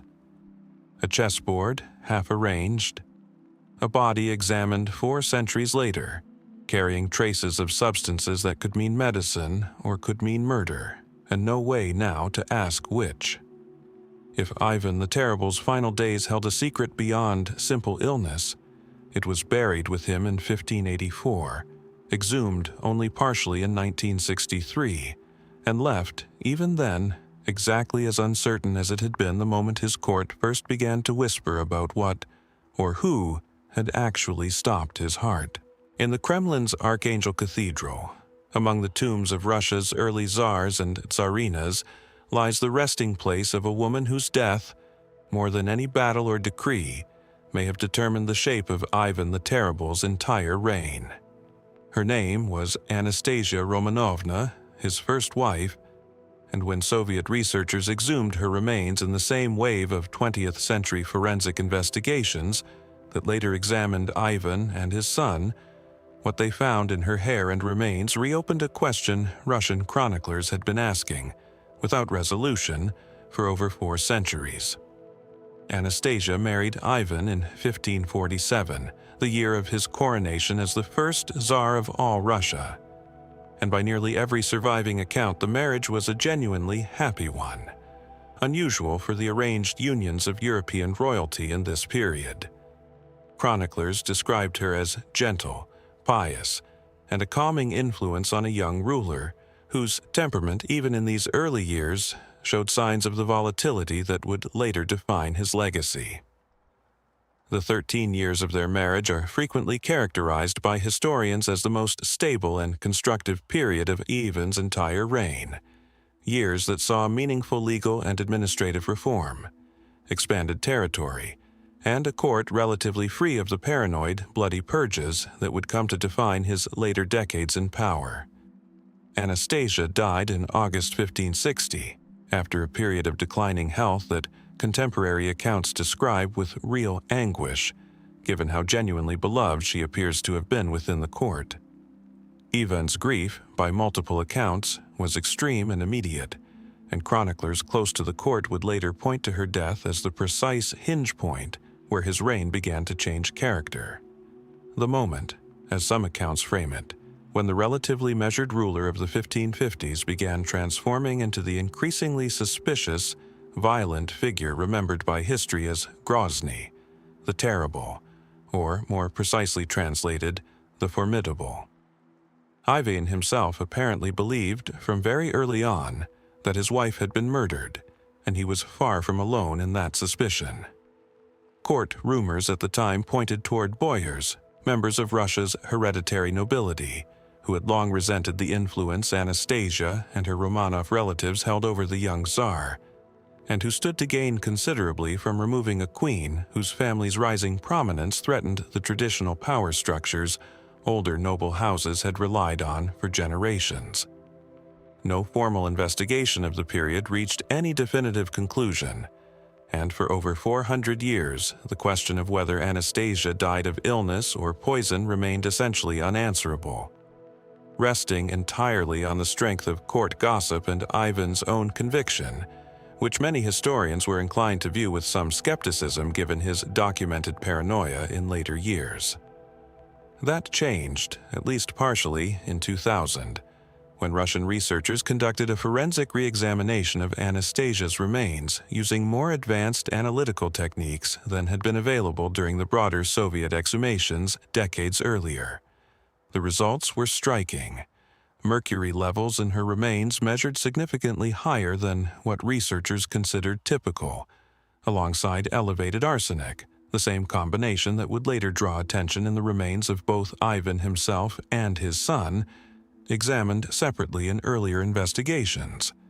Unlike those two cases, where the therapeutic mercury explanation retains real plausibility given the men's documented illnesses, researchers examining Anastasia's remains noted that she had shown no comparable pattern of chronic illness requiring this kind of treatment prior to her final decline, making a purely medicinal explanation somewhat less straightforward to apply to her case specifically.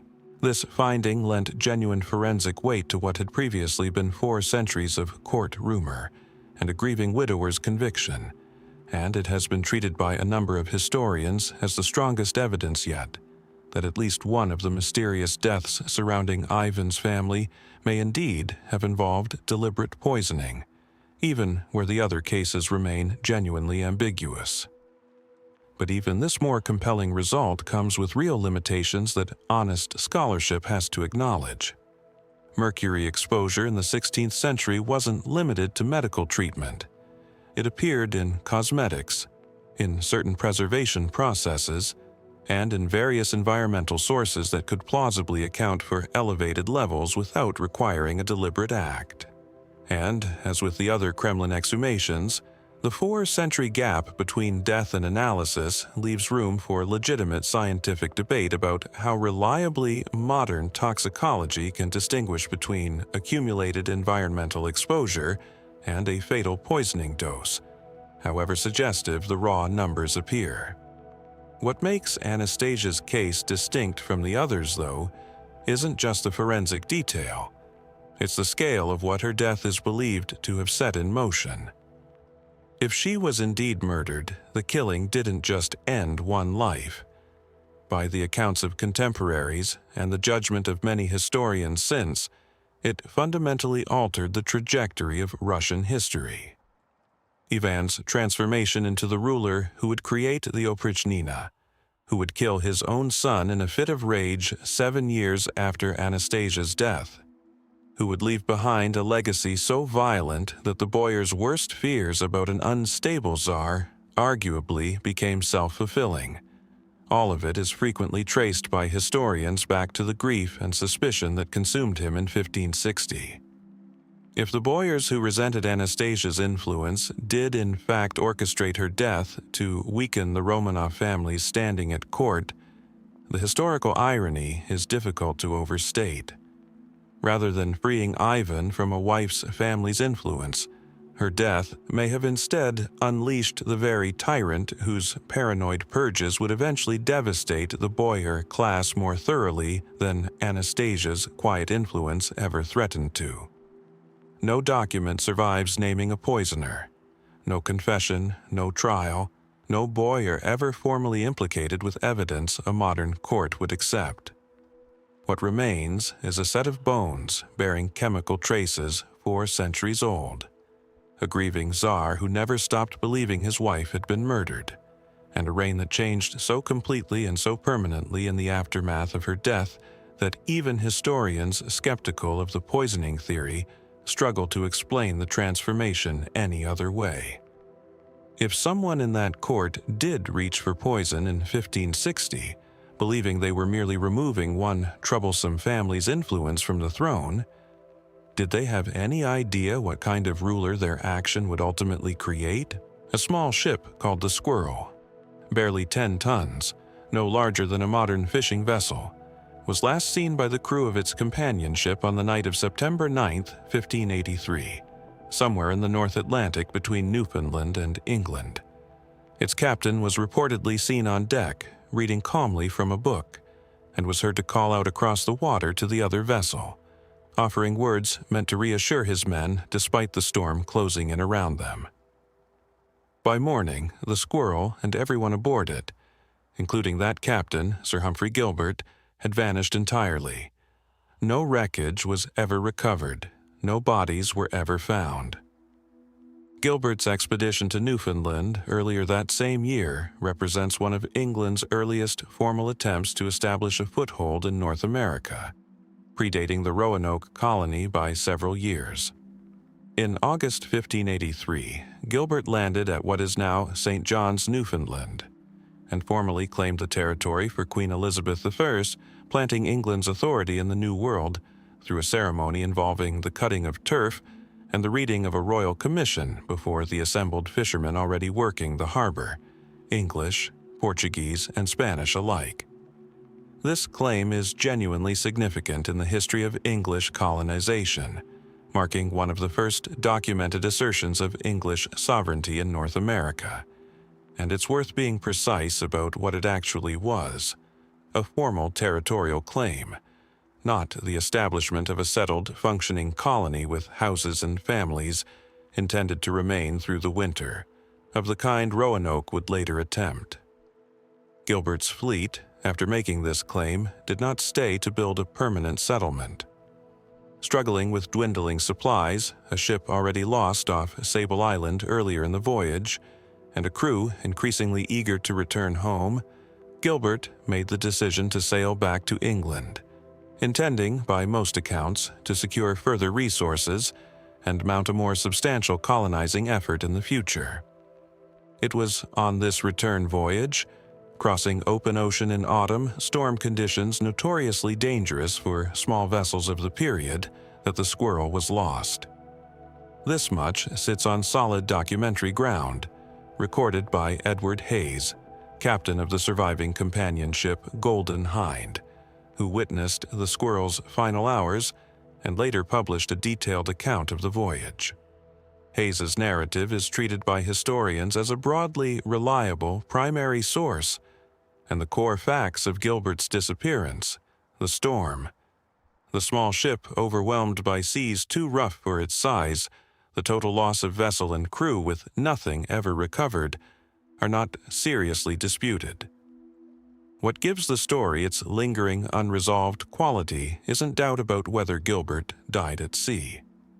It's the details Hayes chose to include, and what those details have come to represent in the centuries since. Hayes recorded that Gilbert, in the ship's final hours, was seen holding a book, described in some retellings as a volume on navigation, in others simply as a book of prayer, and calling out to the crew of the Golden Hind, a phrase that has echoed through English maritime history ever since. "We are as near to heaven by sea as by land." Whether Gilbert actually spoke these exact words, in that exact moment, with a storm bearing down and his ship soon to be lost, is impossible to verify independently. Hayes was the only witness in a position to record it, observing from a separate vessel across storm-tossed water in conditions that would have made precise observation, let alone precise transcription of shouted words, genuinely difficult. The quote may be substantially accurate, a captain's calm composure witnessed and faithfully recorded in his final hour. It may also be, at least in part, the kind of dramatic embellishment common to Elizabethan accounts of noteworthy deaths, where witnesses and chroniclers alike tended to shape a subject's final moments into something more fitting of their reputation and standing than a strictly literal transcript would necessarily provide. Historians generally accept Hayes's account as broadly trustworthy in its major details, while acknowledging this particular uncertainty around the precise wording of Gilbert's final recorded statement. A small but genuine gap between what almost certainly happened and what was actually heard, remembered, and later written down. It is, in its own modest way, a reminder of how much of even well-documented history rests on the reliability of a single witness at a single moment, with no way now to cross-check the exact words against any second source. The larger and more genuinely unresolved question concerns not Gilbert's final words, but his broader legacy and the fate of what his claim was meant to become. His half-brother, Sir Walter Raleigh, would go on to sponsor the Roanoke expeditions just a few years later, drawing directly on the same royal patent and colonial ambitions Gilbert had begun pursuing before his death. Some historians have speculated about how differently England's colonization of North America might have unfolded had Gilbert survived the return voyage. Whether his particular approach and priorities, cut short before they could fully develop, might have avoided some of the catastrophic missteps that would later doom Roanoke, or whether the fundamental challenges facing any English settlement attempt in this period made an outcome much different from Roanoke's fate unlikely, regardless of who was leading it. This remains, necessarily, speculation rather than history. An unanswerable question about a path not taken, resting on a man whose own path ended in open water with no wreckage ever found. What's certain is only this: a small ship, a storm, a captain reportedly calm enough to read and call out across the waves in his final hour, and then nothing. No debris ever washed ashore. No trace of the Squirrel was ever recovered by the ships and coastal communities that would, in later centuries, occasionally find fragments of other lost vessels from this same era. Somewhere in the North Atlantic, in the dark of a September storm in 1583, a ship carrying one of England's earliest claims to North America simply stopped being anywhere at all. What did Gilbert actually say in that final moment before the sea took him? And how much of what history remembers him saying was ever truly his own?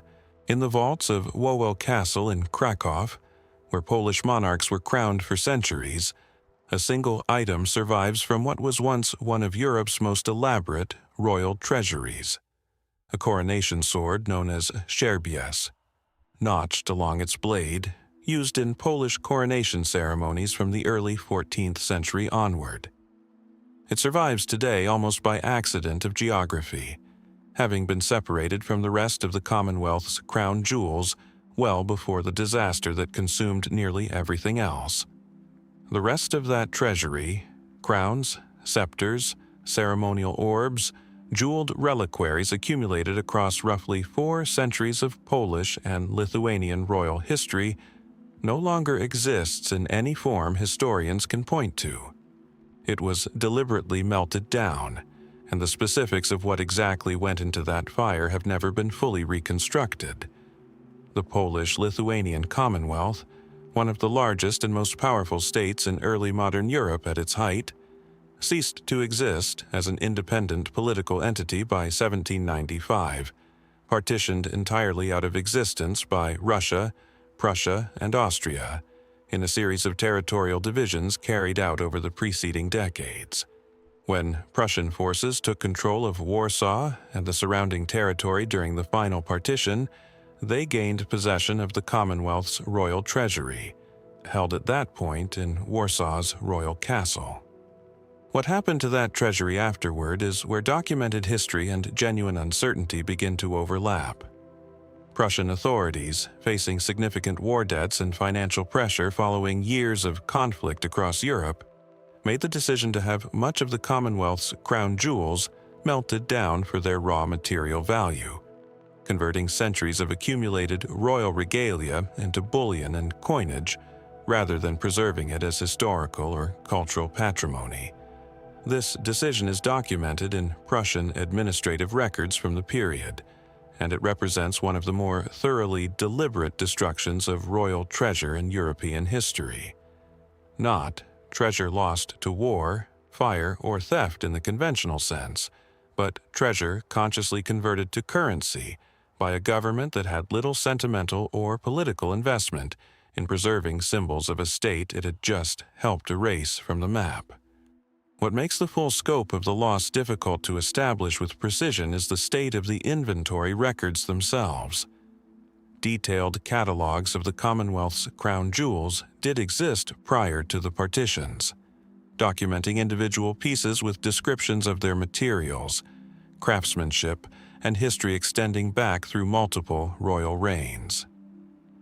But the chain of custody during the chaotic final years of the Commonwealth's existence, compounded by the disruption of war and successive partitions, left gaps between what earlier inventories recorded and what Prussian authorities actually took possession of and processed for melting. Some historians have argued this gap reflects nothing more than incomplete record-keeping during a genuinely chaotic political collapse. Others have proposed that certain pieces may have been separated from the main treasury before Prussian forces gained control, removed by Polish nobles, court officials, or clergy, hoping to preserve at least fragments of the nation's royal heritage from a fate they may have anticipated even before it was formally confirmed. This is where the more speculative threads of the story take shape, and where separating documented fact from patriotic hope becomes genuinely difficult.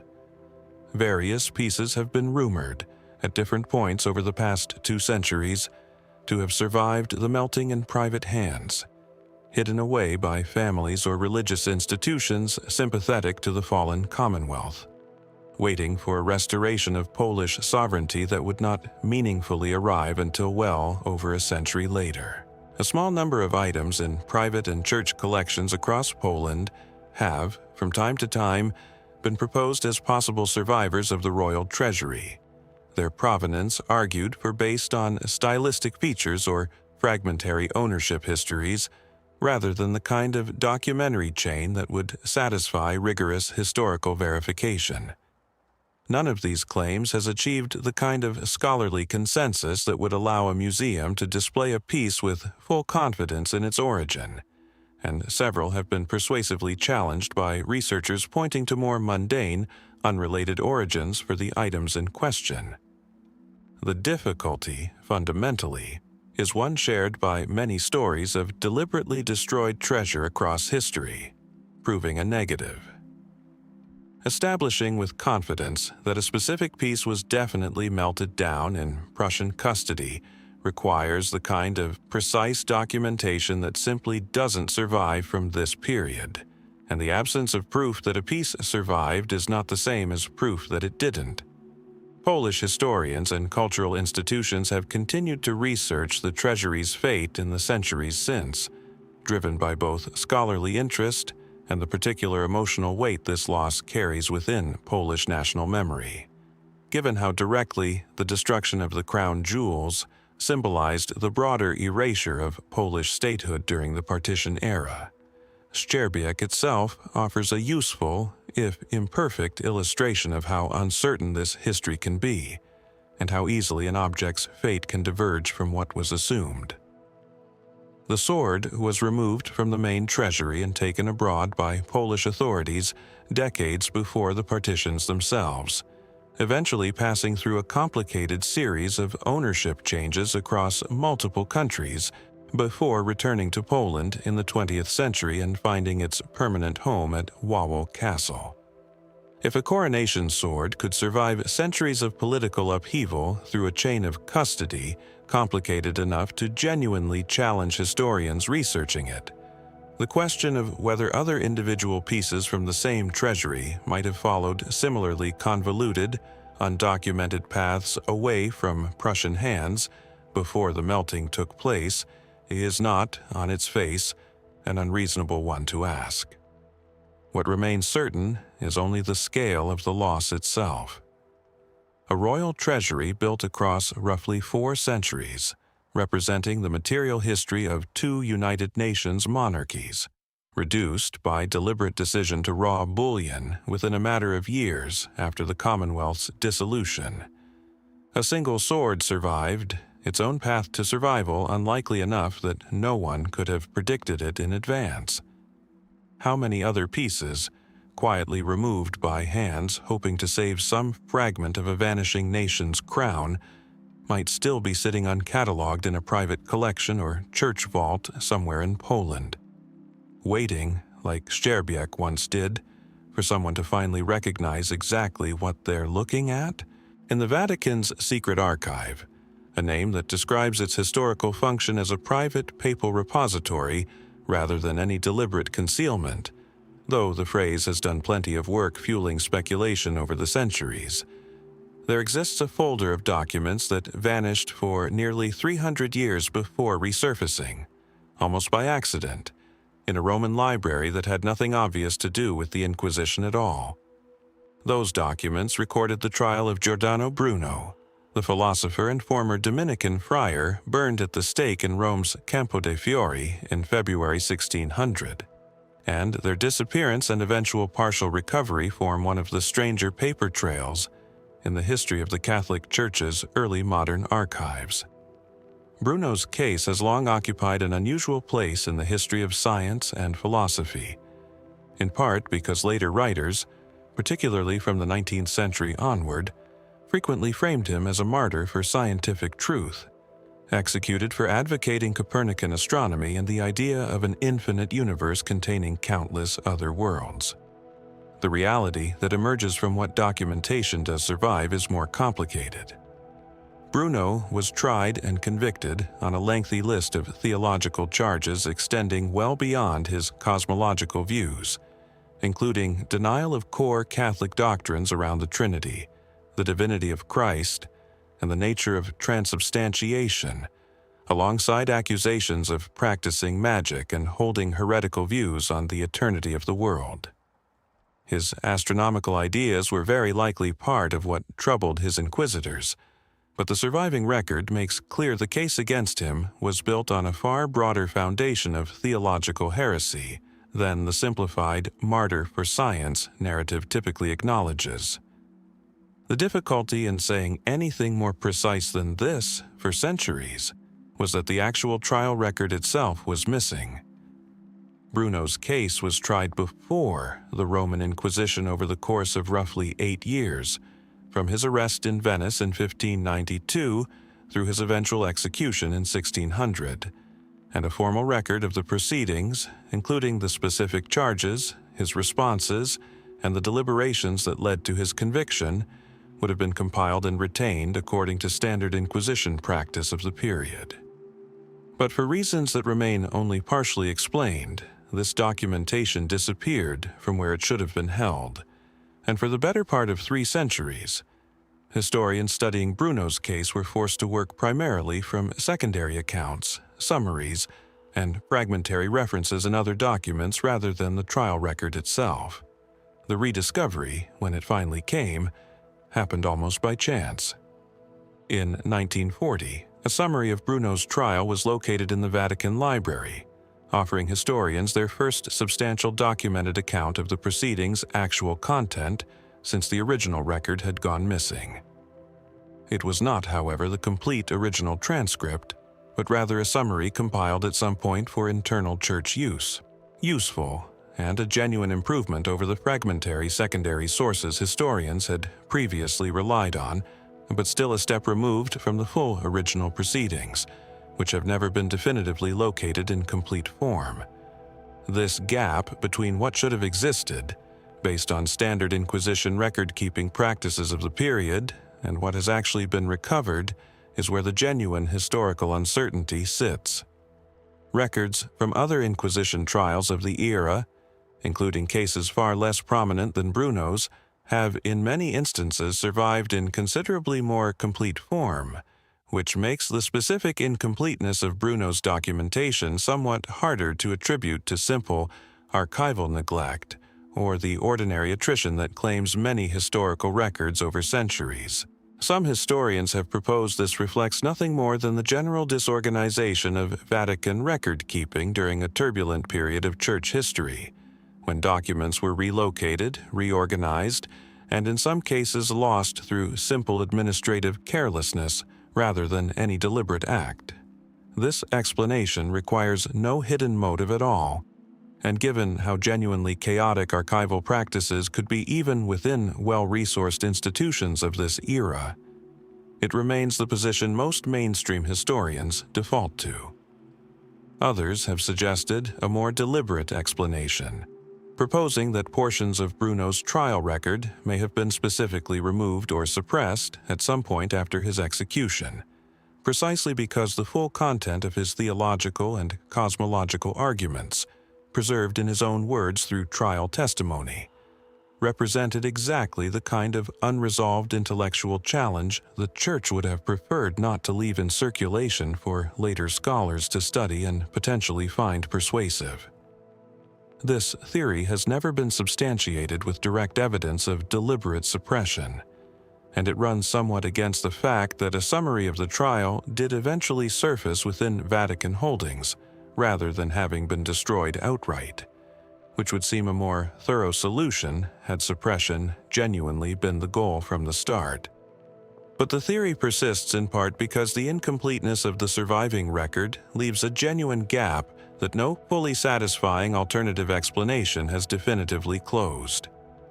What makes this gap matter beyond simple archival curiosity is what it withholds from historians trying to understand Bruno's actual arguments in his own words, rather than through the summaries and later reconstructions that have had to substitute for a complete original record.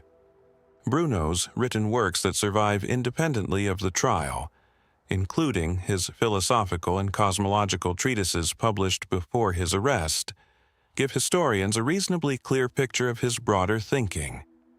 But the specific arguments he made in his own defense, the precise nature of his exchanges with his inquisitors over 8 years of proceedings, and the full detailed reasoning behind his conviction remain only partially recoverable, filtered through a summary rather than preserved in the complete original form that church record-keeping practices of the period would ordinarily have produced and retained.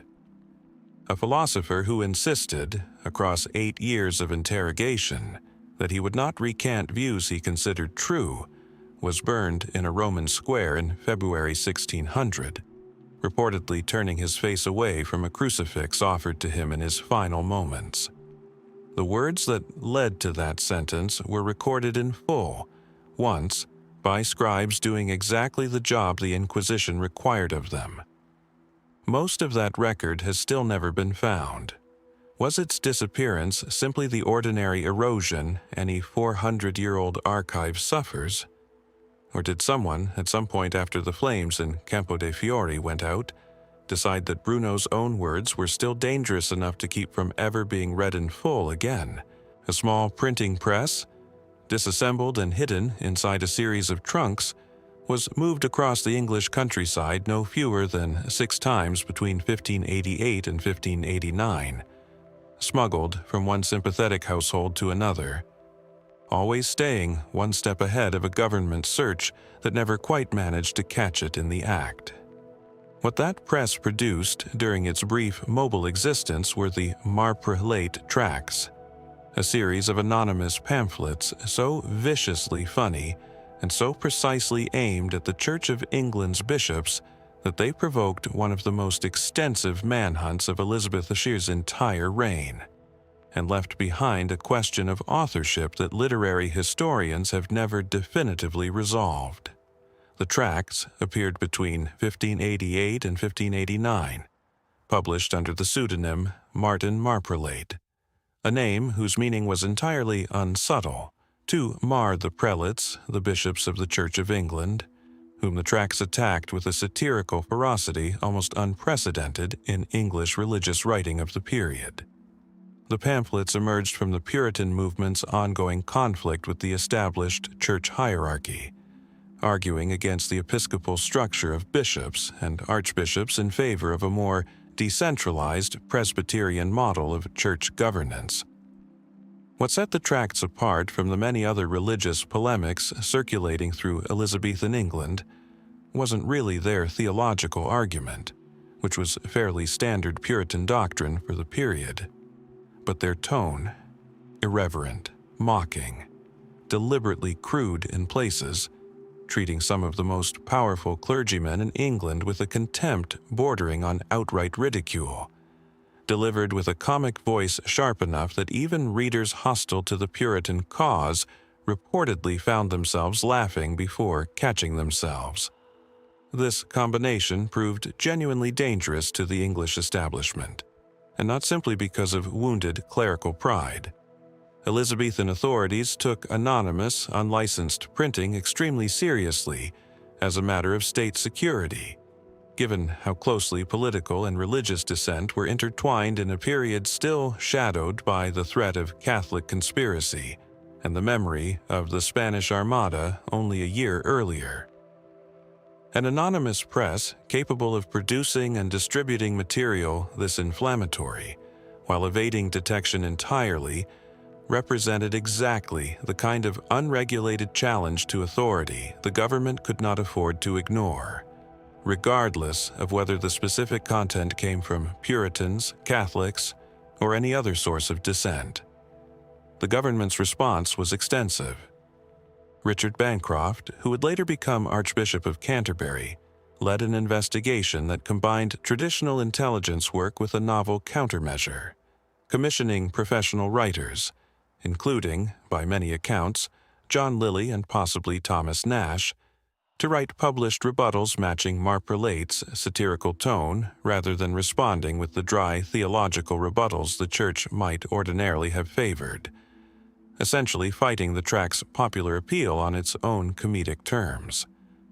The mobile press itself was eventually located and seized in August 1589, and several individuals connected to its operation and distribution were arrested and prosecuted, including a man named John Penry, who was executed in 1593, officially for separate charges related to sedition, though his connection to the Marprelate operation was widely understood at the time to be the underlying cause of the government's particular interest in prosecuting him.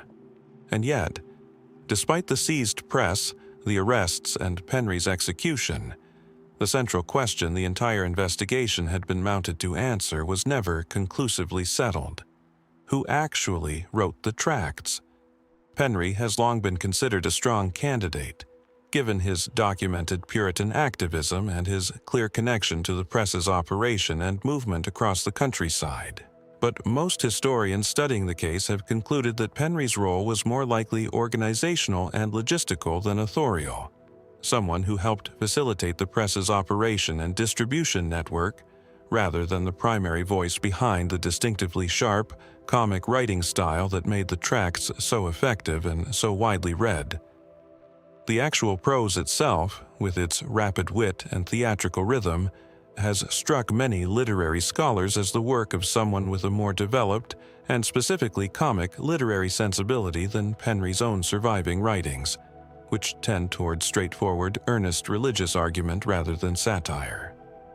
This has led some scholars toward a different candidate entirely, Job Throckmorton, a Puritan gentleman and member of Parliament whose own writing style, where it survives independently, shows closer stylistic affinities to the Tract's particular blend of biting satire and theatrical comic timing. Throckmorton was investigated by authorities at the time and faced real suspicion, though he was never definitively convicted of authorship, and he consistently denied the connection throughout his life. Modern stylometric analysis, computational techniques that compare word choice, sentence structure, and other measurable stylistic fingerprints across texts, has offered some support for Throckmorton's authorship of at least significant portions of the Tracts, though scholars applying these methods have generally stopped short of claiming absolute certainty, given the genuine limitations of applying modern computational analysis to 16th century printed prose with its own period-specific conventions, and the very real possibility of multiple authors contributing to a shared pseudonym. That possibility of multiple authorship adds its own layer of complication to the question. Given the Tracts' complex production and distribution network, involving several individuals across different roles, some scholars have proposed that Martin Marprelate may never have referred to a single writer at all, but rather to a collaborative effort, with different tracts in the series potentially written by different hands, working under the same shared pseudonym and shared broad political purpose. If accurate, this would mean the question of who wrote the Marprelate tracts has no single correct answer to find, only a network of contributors whose individual roles the surviving evidence simply doesn't allow historians to separate out with confidence. What remains certain is only the effect the tracts produced. A government investigation extensive enough to seize a mobile printing press and prosecute multiple people connected to its operation, culminating in at least one execution, and yet never quite managing to definitively name the mind or minds actually responsible for the words that had provoked such an extraordinary response in the first place.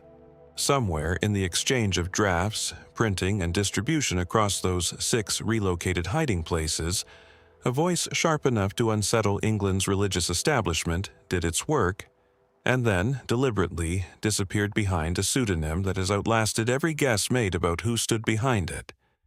Was Job Throckmorton truly the man behind Martin Marprelate, or merely the most convenient name available to investigators who needed, badly, someone to blame? And how many other voices, contributing quietly to that shared pseudonym, went to their graves having never once been suspected at all? Somewhere along the lower reaches of the Amazon, beneath water that has spent nearly 5 centuries reshaping its own banks, lie the remains of ships that never should have been built, as well as they were built to be lost. They belonged to Francisco de Orellana, the Spanish conquistador who had already, in 1541 and 1542, become the first European known to navigate the entire length of the Amazon River, an accidental journey born out of a failed cinnamon hunting expedition that turned, almost by necessity, into one of the great feats of early exploration. 4 years later, Orellana returned to the same river with a second expedition, better funded and more ambitious than the first. Almost none of it survived.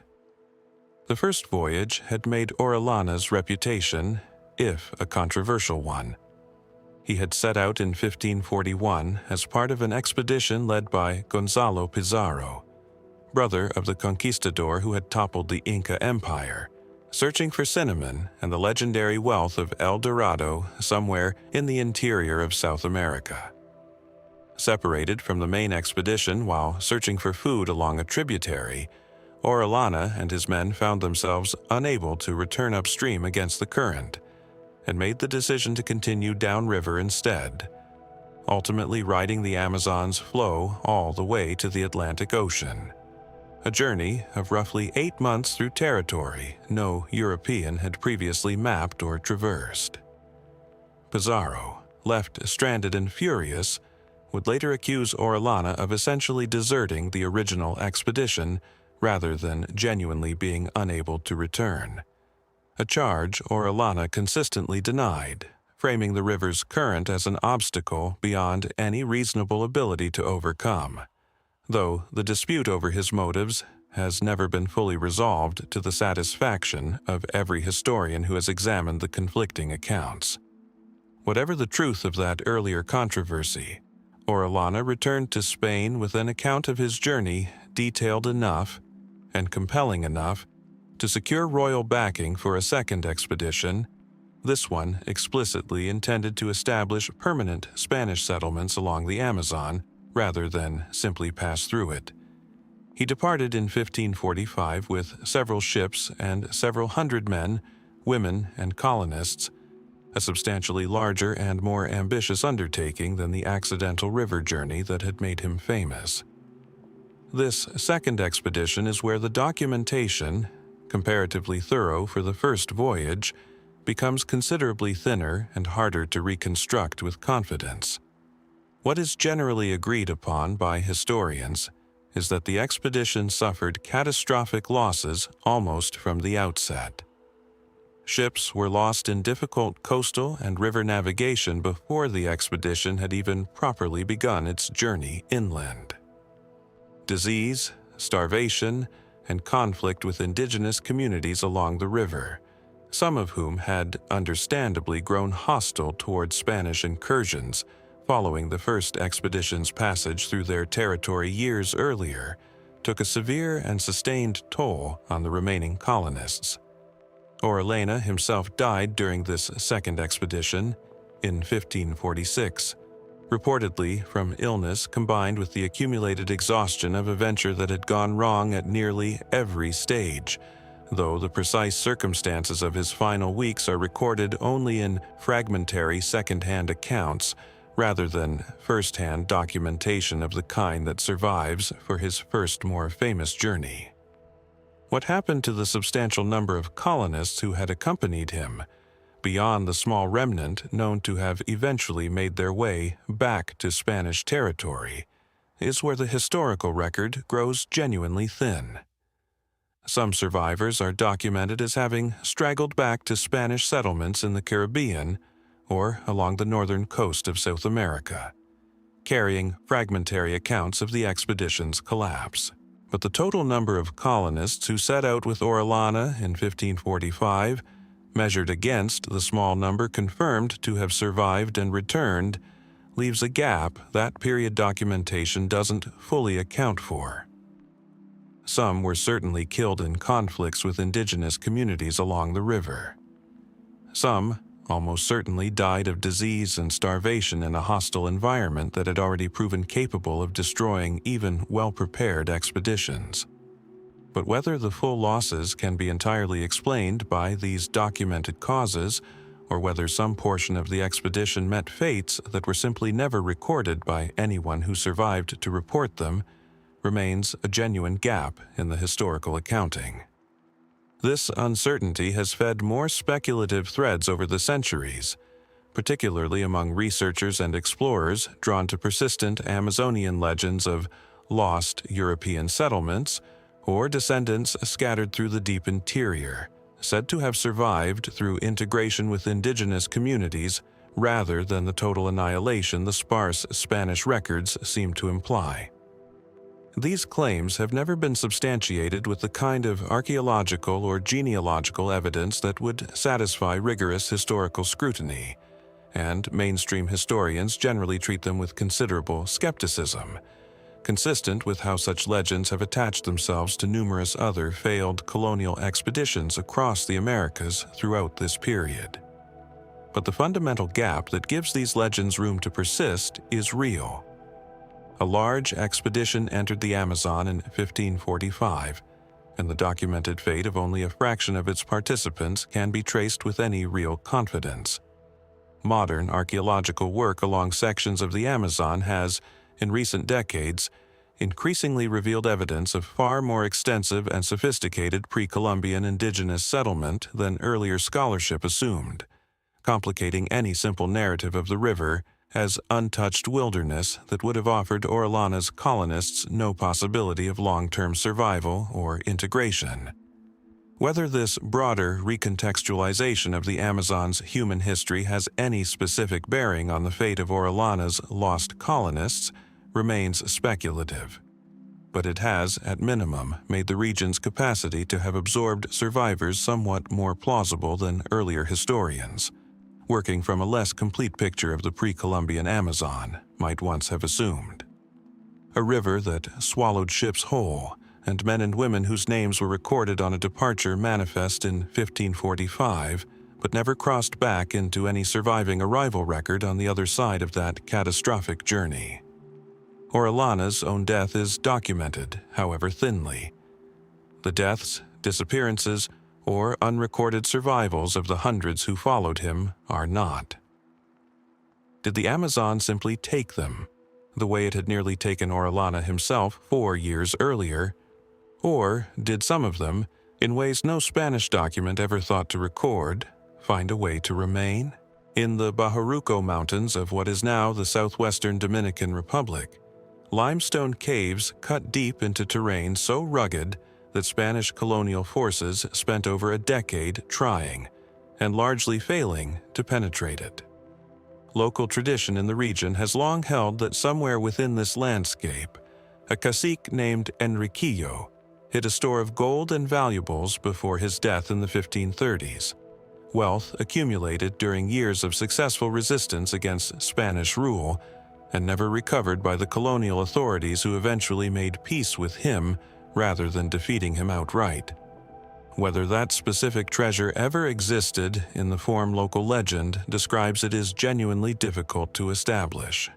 What is not in question, and what makes Enriquillo's story worth examining carefully on its own documented terms, is the extraordinary rebellion that gave rise to the legend in the first place. Enriquillo was born around 1498, a member of the Taino people, the indigenous population of Hispaniola that had already, within a generation of Columbus's arrival, been devastated by disease, forced labor, and violence to a degree that would eventually reduce their numbers catastrophically across the island.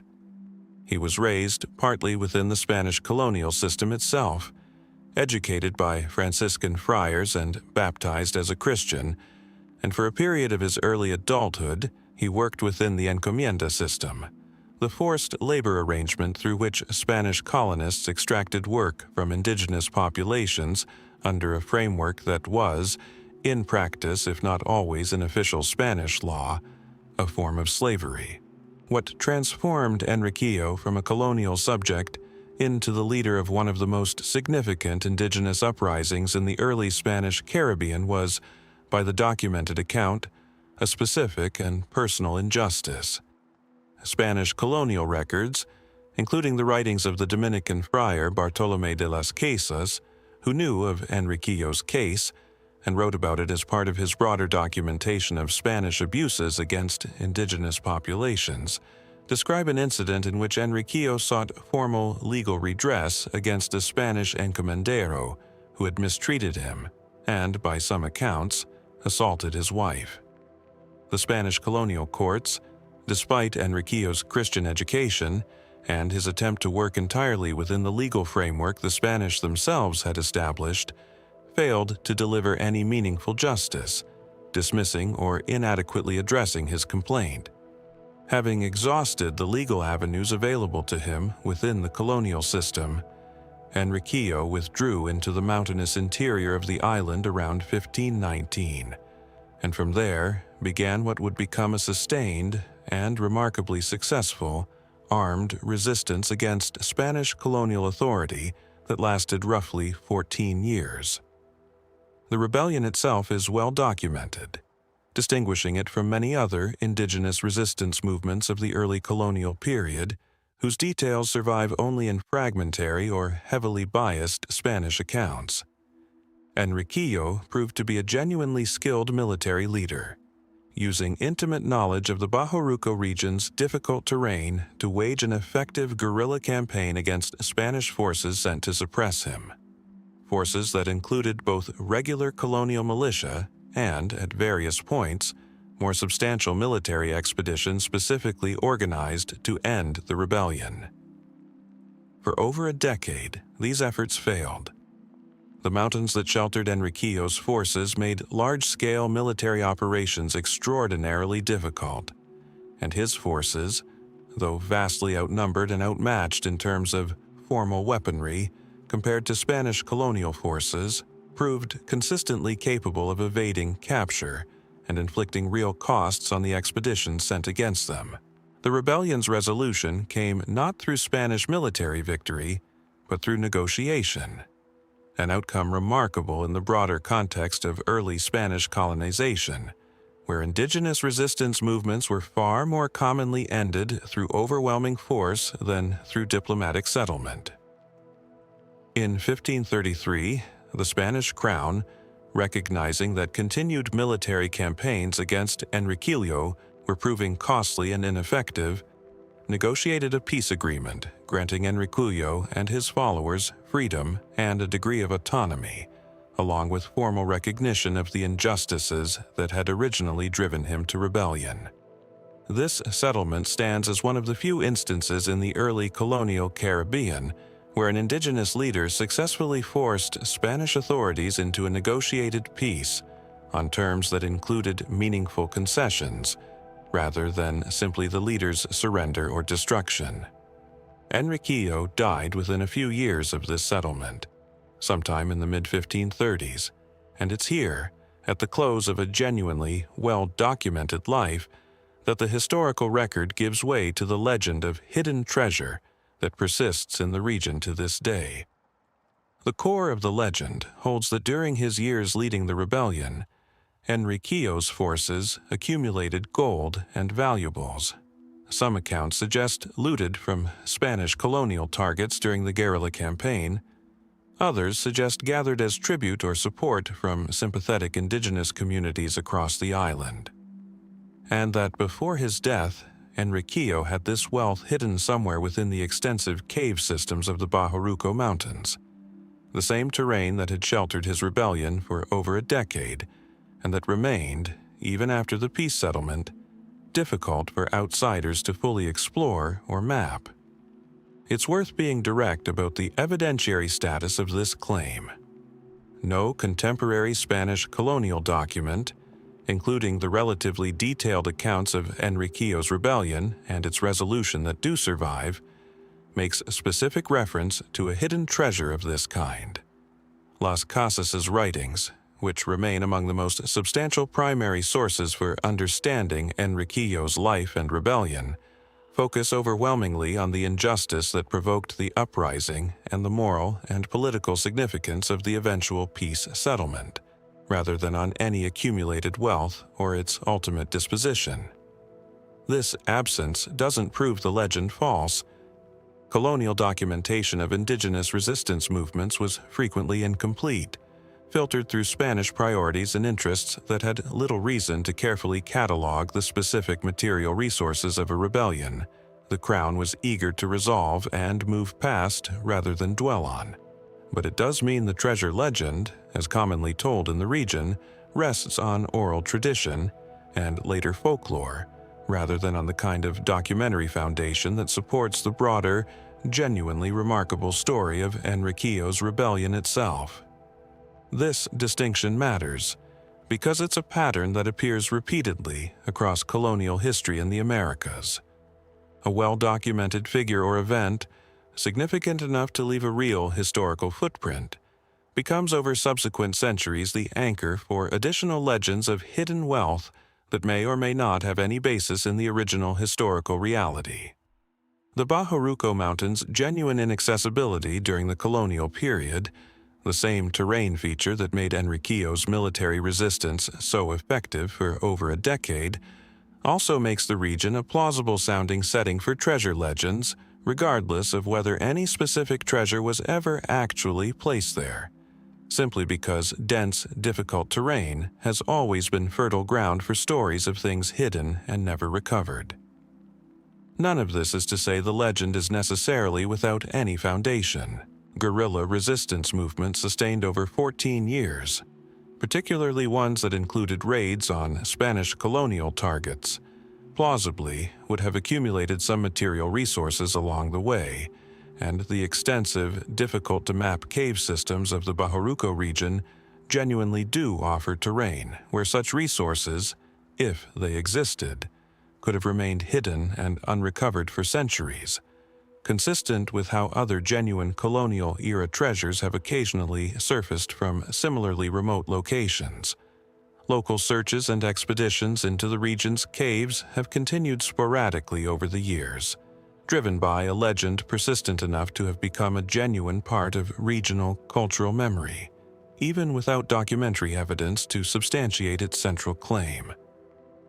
What can be said with confidence is this: Enriquillo's rebellion stands as one of the genuinely remarkable, well-documented episodes of indigenous resistance in the early Spanish Caribbean, a 14-year campaign that forced one of the most powerful colonial empires in the world to the negotiating table, rather than simply crushing the uprising outright. A resolution almost without parallel elsewhere in the region during this period. Whatever wealth his forces may or may not have accumulated during those years, and whatever became of it after his death, remains a question resting more on regional oral tradition than on the documentary record that so thoroughly establishes everything else about his life and rebellion. The caves of the Bajaruco Mountains remain, to this day, only partially explored, their full extent still not completely mapped, even with modern surveying methods. Whether they hold anything beyond limestone and the echo of a resistance movement that genuinely humbled Spanish colonial authority for over a decade is a question the historical record, as it currently stands, simply cannot answer. Did Enriquillo leave behind more than his legacy of successful defiance, or has a genuinely remarkable, well-documented life simply accumulated, over centuries of retelling, the kind of legend that difficult, unmapped terrain always seems to attract, whether or not anything was ever actually placed there to find? Beneath a staircase in the White Tower, workmen in 1674 renovating the Tower of London uncovered a wooden box containing 2 small skeletons, buried roughly 10 feet deep, tangled together in a way that suggested they had been placed there hastily rather than laid to formal rest. King Charles II, upon being told of the discovery, accepted almost immediately that these were the remains of the 2 young princes who had vanished from the tower nearly 2 centuries earlier, and ordered them interred in Westminster Abbey with royal honors, where they remain today, in an urn bearing the names of Edward V and his younger brother Richard, Duke of York. Whether the bones in that urn are actually theirs has never been conclusively proven, and the Abbey has, so far, refused every modern request to re-examine them using contemporary forensic and genetic techniques that might finally settle the question one way or another. The princes vanished amid one of the most consequential succession crises in English history. Edward III became king in April 1483 at the age of 12, following the sudden death of his father, Edward IV, but he never actually reigned. His uncle, Richard, Duke of Gloucester, was named Lord Protector during the young king's minority, and within months Richard had both princes moved into the Tower of London, officially for their own protection and in preparation for Edward's coronation. That coronation never happened. Instead, in June 1483, Richard had Parliament declare both princes illegitimate, based on claims that their father's marriage to their mother had been invalid due to a prior marriage contract, a legal maneuver that cleared Richard's own path to the throne, and he was crowned Richard III shortly afterward. The 2 boys were last reliably seen by outside witnesses sometime that summer, playing within the tower grounds. After that, they simply disappear from the contemporary record. What happened to them next has never been established with the kind of documentary certainty that would close the case definitively, and the absence of certainty has fueled 5 centuries of competing theories, beginning almost immediately after their disappearance and continuing through modern academic scholarship to this day. The most widely accepted explanation among historians holds that Richard III had the princes killed, most likely within weeks or months of their disappearance, in order to eliminate any rival claim to a throne he had only just secured through legally questionable means. This account draws support from several sources, including near-contemporary chronicles and the later, more elaborate account given by Thomas More, written under the Tudor dynasty that had replaced Richard's, which inevitably raises questions about political bias, since an account commissioned or written under Henry VII's successors had obvious motive to blacken Richard's reputation. Still, even setting aside More's specific and possibly embellished details, the broader circumstantial case against Richard is significant. He had clear motive, given that the princes represented the most legitimate rival claims to his throne. He had custody and control of them at the exact moment they vanished, and no alternative explanation for their disappearance was ever offered by his own government at the time, which itself is often read as suspicious, since an innocent explanation, had one existed, would presumably have served Richard's interests to provide. But the case against Richard, while the dominant scholarly position, has never achieved the kind of unanimous consensus that would put the question entirely to rest, and several alternative theories have persisted precisely because the documentary record from the period is genuinely thin at exactly the moments that would matter most. Some historians have proposed that Henry Stafford, Duke of Buckingham, initially a close ally of Richard's before turning against him in rebellion later that same year, may have been responsible for the prince's deaths, either acting on his own initiative or exceeding instructions given by Richard, potentially in a bid to remove obstacles to his own ambitions or to deliberately create a scandal that would destabilize Richard's new reign. This theory has never gained the traction of the case against Richard directly, but it accounts for at least one otherwise puzzling detail.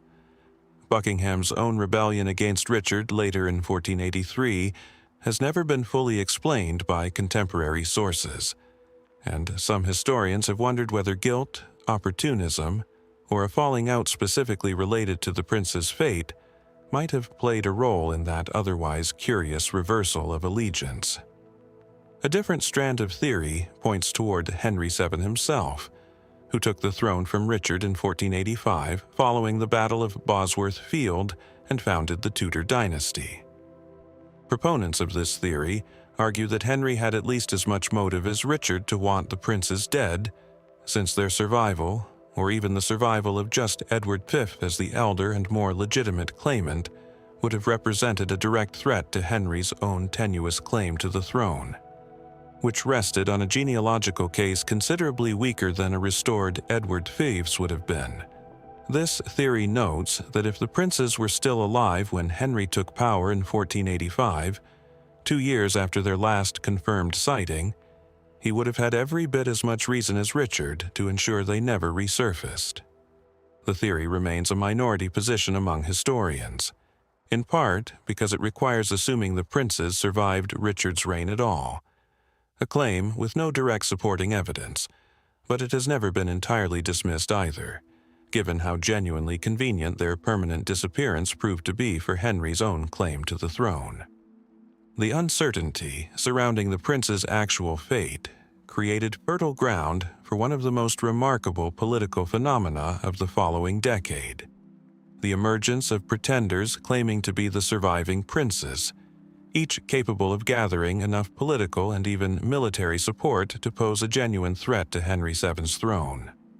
Lambert Simnel, a boy initially presented as one of the princes before his backers shifted their claim to a different Yorkist figure, led a rebellion that culminated in an actual battle against Henry's forces in 1487.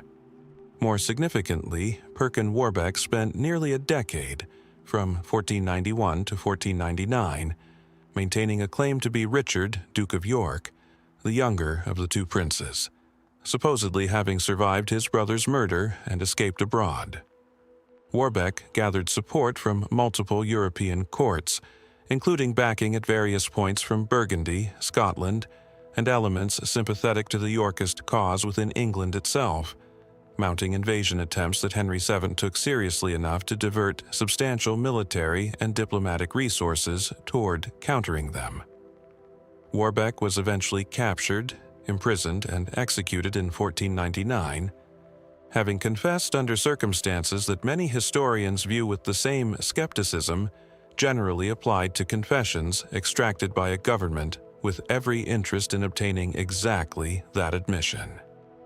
Whether Warbeck's confession reflected genuine truth or simply what his captors required him to say has never been fully resolved, and the fact that his claim proved durable and credible enough to sustain nearly a decade of serious international political and military engagement suggests, at minimum, The contemporaries found the possibility of a surviving prince considerably more plausible than modern hindsight, filtered through the eventual Tudor victory, tends to assume. The 1674 bones remain the closest thing to potential physical evidence in the entire case, and their continued inaccessibility to modern forensic examination represents one of the more frustrating gaps in an already frustrating historical puzzle. DNA analysis, radiocarbon dating, and other techniques unavailable in the 17th century could, in principle, offer far more certainty than Charles II's 17th century assumption ever could about whether these are genuinely the remains of Edward Fitter and his brother, and if so, potentially even offer insight into the manner and approximate timing of their deaths. Westminster Abbey has consistently declined to permit this kind of examination, citing respect for the dead, leaving one of English history's most consequential mysteries locked, quite literally, inside an urn that could theoretically answer questions historians have argued over for over 500 years. Two boys entered the Tower of London in the summer of 1483 and were never again reliably seen by anyone outside its walls.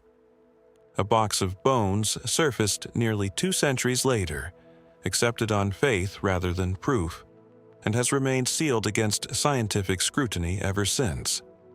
If those bones were finally examined and found to be exactly what Charles II assumed them to be, would that settle 5 centuries of competing theories about who killed them? Or would it simply confirm the ending, while leaving the question of whose hand actually did it exactly as unresolved as it has always been? In the archives of the French military fortress of Pignerol, in what is now northern Italy, a set of prison intake records from 1669 describe the arrival of a prisoner identified only by a pseudonym, delivered under conditions of secrecy unusual even by the standards of a facility that already specialized in holding politically sensitive captives.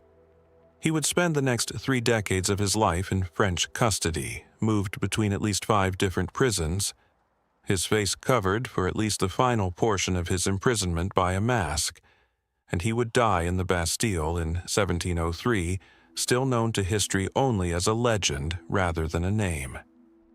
Before he became the figure later generations would call the Man in the Iron Mask, though there is a genuinely documented and genuinely uncertain earlier chapter to his imprisonment that most popular retellings skip entirely. The prisoner's earliest surviving custody record identifies him only as Eustache Dauger, a name that has become, through subsequent centuries of scholarship, the leading candidate for his actual identity, though even this foundational detail carries real uncertainty.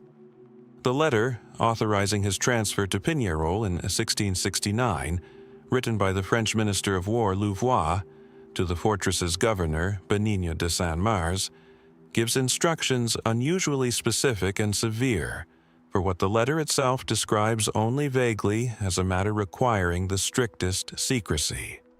The prisoner was to be held in complete isolation, permitted no communication with anyone, guarded personally by Saint-Mars rather than delegated to ordinary staff, and killed immediately should he ever attempt to reveal anything about himself to another living person. This is an extraordinary level of precaution for a prisoner whose actual crime was never specified in any surviving document, and it is this gap, present from the very earliest confirmed record of his imprisonment, that launched centuries of speculation about who he actually was and what he could possibly have known that required this degree of concealment. What makes the earliest years of his custody particularly difficult to reconstruct is that Dauger was not initially held in the kind of extreme isolation his later reputation suggests. Contemporary records from Pignerol indicate that for a period during his early imprisonment, he served as a valet to another prisoner held at the same fortress, a former government official named Nicolas Fouquet, once Louis XIV's superintendent of finances, before his dramatic fall from royal favor and subsequent imprisonment on corruption charges. This detail matters significantly to the mystery. because it suggests Daugur's initial threat level, whatever the precise nature of his supposed crime, was considered low enough to permit him regular, unsupervised contact with another prisoner, an arrangement difficult to reconcile with the extreme secrecy protocols described in his original transfer orders.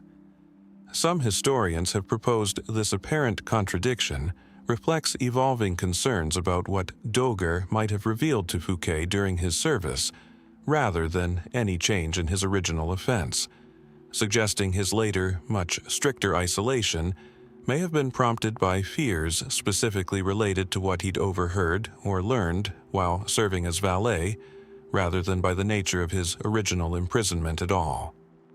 This detail, drawn directly from surviving Pignerol records, complicates the popular image of a prisoner masked and isolated from the very moment of his arrest, and it's genuinely useful for understanding how much of the modern legend developed later, layered on top of a documentary record that, in its earliest surviving form, describes something considerably murkier and less dramatically consistent than the myth eventually became. The identity theories that have attached themselves to this prisoner across the centuries are numerous, and it's worth being clear that most enjoy only partial or circumstantial support from the documentary record, rather than anything approaching conclusive proof. The most historically grounded candidate remains a relatively obscure valet named Eustache Daugur de Cavoy, whose documented biography, including a scandalous personal history and family connections to the royal court, aligns closely enough with the pseudonym and circumstances of the Pignerol prisoner that many historians consider this the most probable, if still unproven, actual identity behind the mask. Under this theory, the extreme secrecy surrounding his imprisonment reflects less a matter of state-shaking political importance and more a desire to conceal an embarrassing scandal involving a minor figure connected, however distantly, to people the Crown preferred not associated with public disgrace. Other theories reach considerably further. The most famous, popularized significantly by Voltaire in the 18th century and later immortalized in fiction by Alexandre Dumas, holds that the masked prisoner was in fact an illegitimate or otherwise concealed brother of Louis XIV himself, a claim that would explain the extraordinary secrecy far more dramatically than a mere valet's scandal ever could, since a rival claimant with genuine royal blood would represent precisely the kind of existential threat to a reigning monarch's legitimacy that might justify indefinite, communication-free imprisonment rather than simple execution, which would have created its own risks and questions. This theory has never been substantiated by any surviving document directly connecting the Pignerol prisoner to the royal family, and most professional historians treat it with real skepticism, viewing it as a compelling narrative embellishment that grew considerably larger in the telling than anything the original 17th century record actually supports.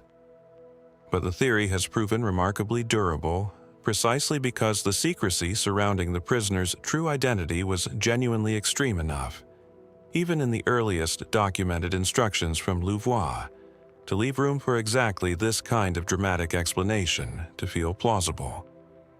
Still, other historians have proposed considerably more mundane possibilities, that the prisoner was simply a minor political embarrassment, perhaps someone with knowledge of an official poisoning scandal that had rocked the French court in the 1670s, known to history as the Affair of the Poisons, in which numerous court figures were implicated in plots involving poison and alleged black magic. Under this theory, Daugur's dangerous knowledge wasn't royal blood or state secrets of grand historical consequence, but simply awareness of exactly which court figures had been involved in a scandal the crown urgently needed contained, given how many prominent nobles, and by some accounts even members of the king's own inner circle, faced credible accusations during the affair's investigation. What makes reconstructing the earliest, pre-legend years of this prisoner's imprisonment so genuinely difficult is the very secrecy that defines the entire case.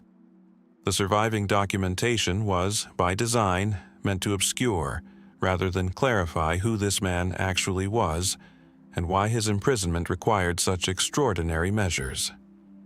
Louvois' original 1669 letter to Saint-Mars remains one of the few pieces of hard documentary evidence historians have to work from, and even it withholds precisely the information that would resolve the mystery, describing the required level of secrecy in vivid, specific detail, while never once explaining what, exactly, made that secrecy necessary in the first place. The mask itself, incidentally, appears to be a later addition to his imprisonment rather than a feature from the very beginning, with most historical evidence suggesting it was introduced sometime during his later years of custody, possibly made of black velvet rather than the iron, the popular legend eventually attached to him, iron being largely a later literary embellishment rather than a detail supported by contemporary prison records. This detail, like the valet service to Fouquet, illustrates how much of the modern legend accumulated gradually, layered onto a genuinely uncertain original record by generations of writers and historians, each adding their own dramatic interpretation to fill gaps the original documents never closed. A man arrived at a French fortress in 1669 under a pseudonym, served for a time as valet to a fallen minister, and was eventually isolated so completely that even the guards who watched him for decades may never have known his actual name or crime. He died in the Bastille in 1703, and the secret that justified 34 years of his life spent in silence was never recorded anywhere that has survived to be read. Whatever the truth of those earliest Pignerol years, before the mask, before the legend, before Voltaire and Dumas transformed a genuinely obscure prisoner into one of history's most enduring puzzles, was the man ever really as dangerous as the extraordinary secrecy surrounding him suggested? Or was the secrecy itself sustained for over 3 decades, protecting something considerably smaller than the legend it eventually created?